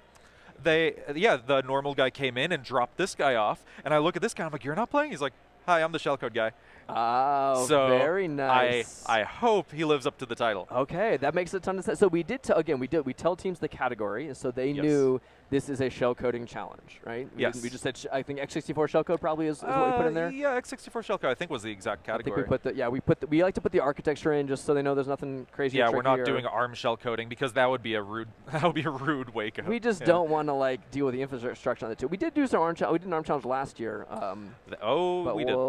We'll see. It may be a little while before we do that again. All right. So Maple is working back. We've already got our Pwn tools. They've got their shell. So they're just they're just going through Shellcraft SH. They're just going to try the simplest one. I wasn't the one that verified this. I don't know if this will work. If this works, I will be sorely disappointed. Be sad. Yeah, that means we didn't do a very good job. I don't think it will. Oh, it's Shinmo. Is this Shinmo? Oh, then Shinmo's done LiveCTF before. Maybe not this. I mean this roundabout. Yeah. Fair But it's enough. too expensive. We'll just implode instead. Yikes. Okay, so that's what we're seeing. Again, they've got to get. So this challenge is not really much of a reversing challenge. It's not a pwnable challenge. We will literally run their shellcode. Yep. We just have to make sure all the bytes, when you add up, are a small value. Are less than some amount. We can go over to Norse Code right now. They might be in the function.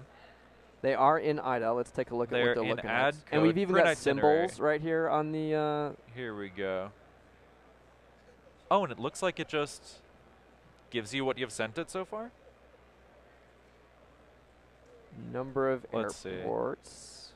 Oh, so it's just a number of stops, but I think the total cost is what really gets tickets. Yeah, here we go. Be multiplying the. So it needs to be less than 2,000, less than equal to 2,000 if you add up all the bytes. Some of all of the bytes that is in the shellcode. So what is that? Normal BinSH shellcode is like 27 bytes for verbose. Yeah, but again, like, what are the values of those bytes? If any of them are FFs, for example, right? Yeah, know, then you might want to FF. like a -1. Yeah, so just some. You know what? I'm actually surprised. Again, we saw like that the Shellcraft kind of come up really quickly, but I think that like you would expect that not to be the solution. No, if Shellcraft is that's a sudden death solution right there. Yes, we actually saw that exactly. one in sudden death. Yeah. Yeah. So there we go. Okay, so we're debugging it. Yeehaw, it's time for a trip. Wait, was that it? Are we that quick on MMM? wait, and there's no way. This might be our fastest solve ever here. Let's see. Wait, there's no way. So their initial payload, they did their call pop RSR, so that is the payload. This might be the fastest solve yet here. This might be the quickest. Yeah. Oh my goodness. It They're going to is. get that was amazing. Look at that. They're going to throw it live. That is Wow. a blowout. Okay. What a fast solve. They lived up to the reputation. That they They did. are indeed It's the show- Jinmo. Yeah, like Yeah. that's fantastic speed run. A true speed run from Jinmo for Wow. MMM. We've got a solve in record time. What How was fast that, like was a that? 7 or 8 minute solve. That was I fantastic. can find out right now. We have debug prints from all of the interactions here. We'll pull up it and see what the actual solve time was. But yeah, poor Norse code just trying to compete Wow. with that is rough. What a quick one. So honestly, like we debate internally a lot about how hard things should or shouldn't be. If every one of our challenges was that fast, they'd all be sudden deaths. Yeah. Very quick to the solution. Just a quick pop XOR move constant XOR syscall. So that was I tried to they're pull just the calling time. into receive, aren't they? I bet they're just calling into a receive. They're and calling into then a receive, yeah. Putting in the And then the just full writing. payload after That's that. what they did. Well done. Yeah, That's smart. absolutely. That's absolutely a completely valid solution. Perfectly valid. So Yeah. very cool. All right. Well, I'm happy we get a longer break now. Yeah, longer break. This is the last one of the day. Well, Exactly. Other matches still running. There is still everyone different. Depending on how you're watching this, if you're there on YouTube, go up to our channel and look at the other live ones. You can watch the other two teams that are going, which right now is Shellfish and Mhacaroni. Shellfish right? and Mhacaroni, who've both been doing Ooh. very well. Honestly, That's before their gonna be good. loses, they both were doing very, very well. So Yeah. I expect that to be a good Well, match as well. Mhacaroni is in a killer run right now. They've knocked out some big teams. But they also just in the last round, the back-to-back just got knocked out. Yeah, by in that very close race that I casted with Oh, Falk, right? yeah, so that was yeah. they were there. I mean, it was seconds apart, so they were really, really close. Oh so my goodness. yeah, that was stressful, I'm sure, for them. But Yeah. hopefully they do well. Go ahead and check out the other streams. Keep an eye out on the channel because we'll be back. We'll be back tomorrow. Tomorrow morning at 11. I think no, I have 11. to check the schedule. It's actually, yeah, we can look on our Yeah. schedule. 11 a.m. tomorrow. We've got 4 matches tomorrow, I believe. Think no, so. sorry, tomorrow 10. No, our first match is 10. We have a 10, 11, a 1, and a 2. So our final match will be 2 to 3, and that'll. We're getting to the top of the every top. one of the matches tomorrow. We're done with our off-stream stream, so there's only going to be one stream. It's just going to be us here, and you'll be able to see what the teams are doing through that. So. Yeah. Our last 2 lower bracket challenges, and then we're going to move into the upper ones as well. Only 5 teams left. It's gonna go pretty quick. It's gonna be. Oh, it's and gonna everybody be close gets a good chunk of races. points too. So as a reminder, every team they're playing for a bunch of points in the main DEF CON CTF. And so for context, right now the main DEF CON CTF goes anywhere from 3,700 to about 2,600 points, or between first to last. I guess is about 2,000 points to almost 4,000 points. There's a light blinding me. I can't see the screen. There is 1,337 points going to first place. No. Last place gets 500 points. So it's actually only a difference of about 800 points. 800 points. 800 But points is 800 points half right the split now from first to last. no. But so the way that the spread is, 800 points would take, for example, somebody from maybe third to first. Oh, So we Jordan. wouldn't. While we're talking about this, actually, What's this? Mhacaroni won Did they? just now. Fantastic. So again, another quick match. Good for Wow, them. very fast match. Condolences that to was, Shellfish, who's been knocked out of the competition, but Mhacaroni. That was 3 minutes after MMM. Yeah, pretty quick. Okay, Oh so my awesome. goodness. So all of our challenges are done for the day today. We've got, like I said, those 4 more tomorrow. We'll see the final few matches, and we'll be And back then. We'll see you back. Cheers. Have fun.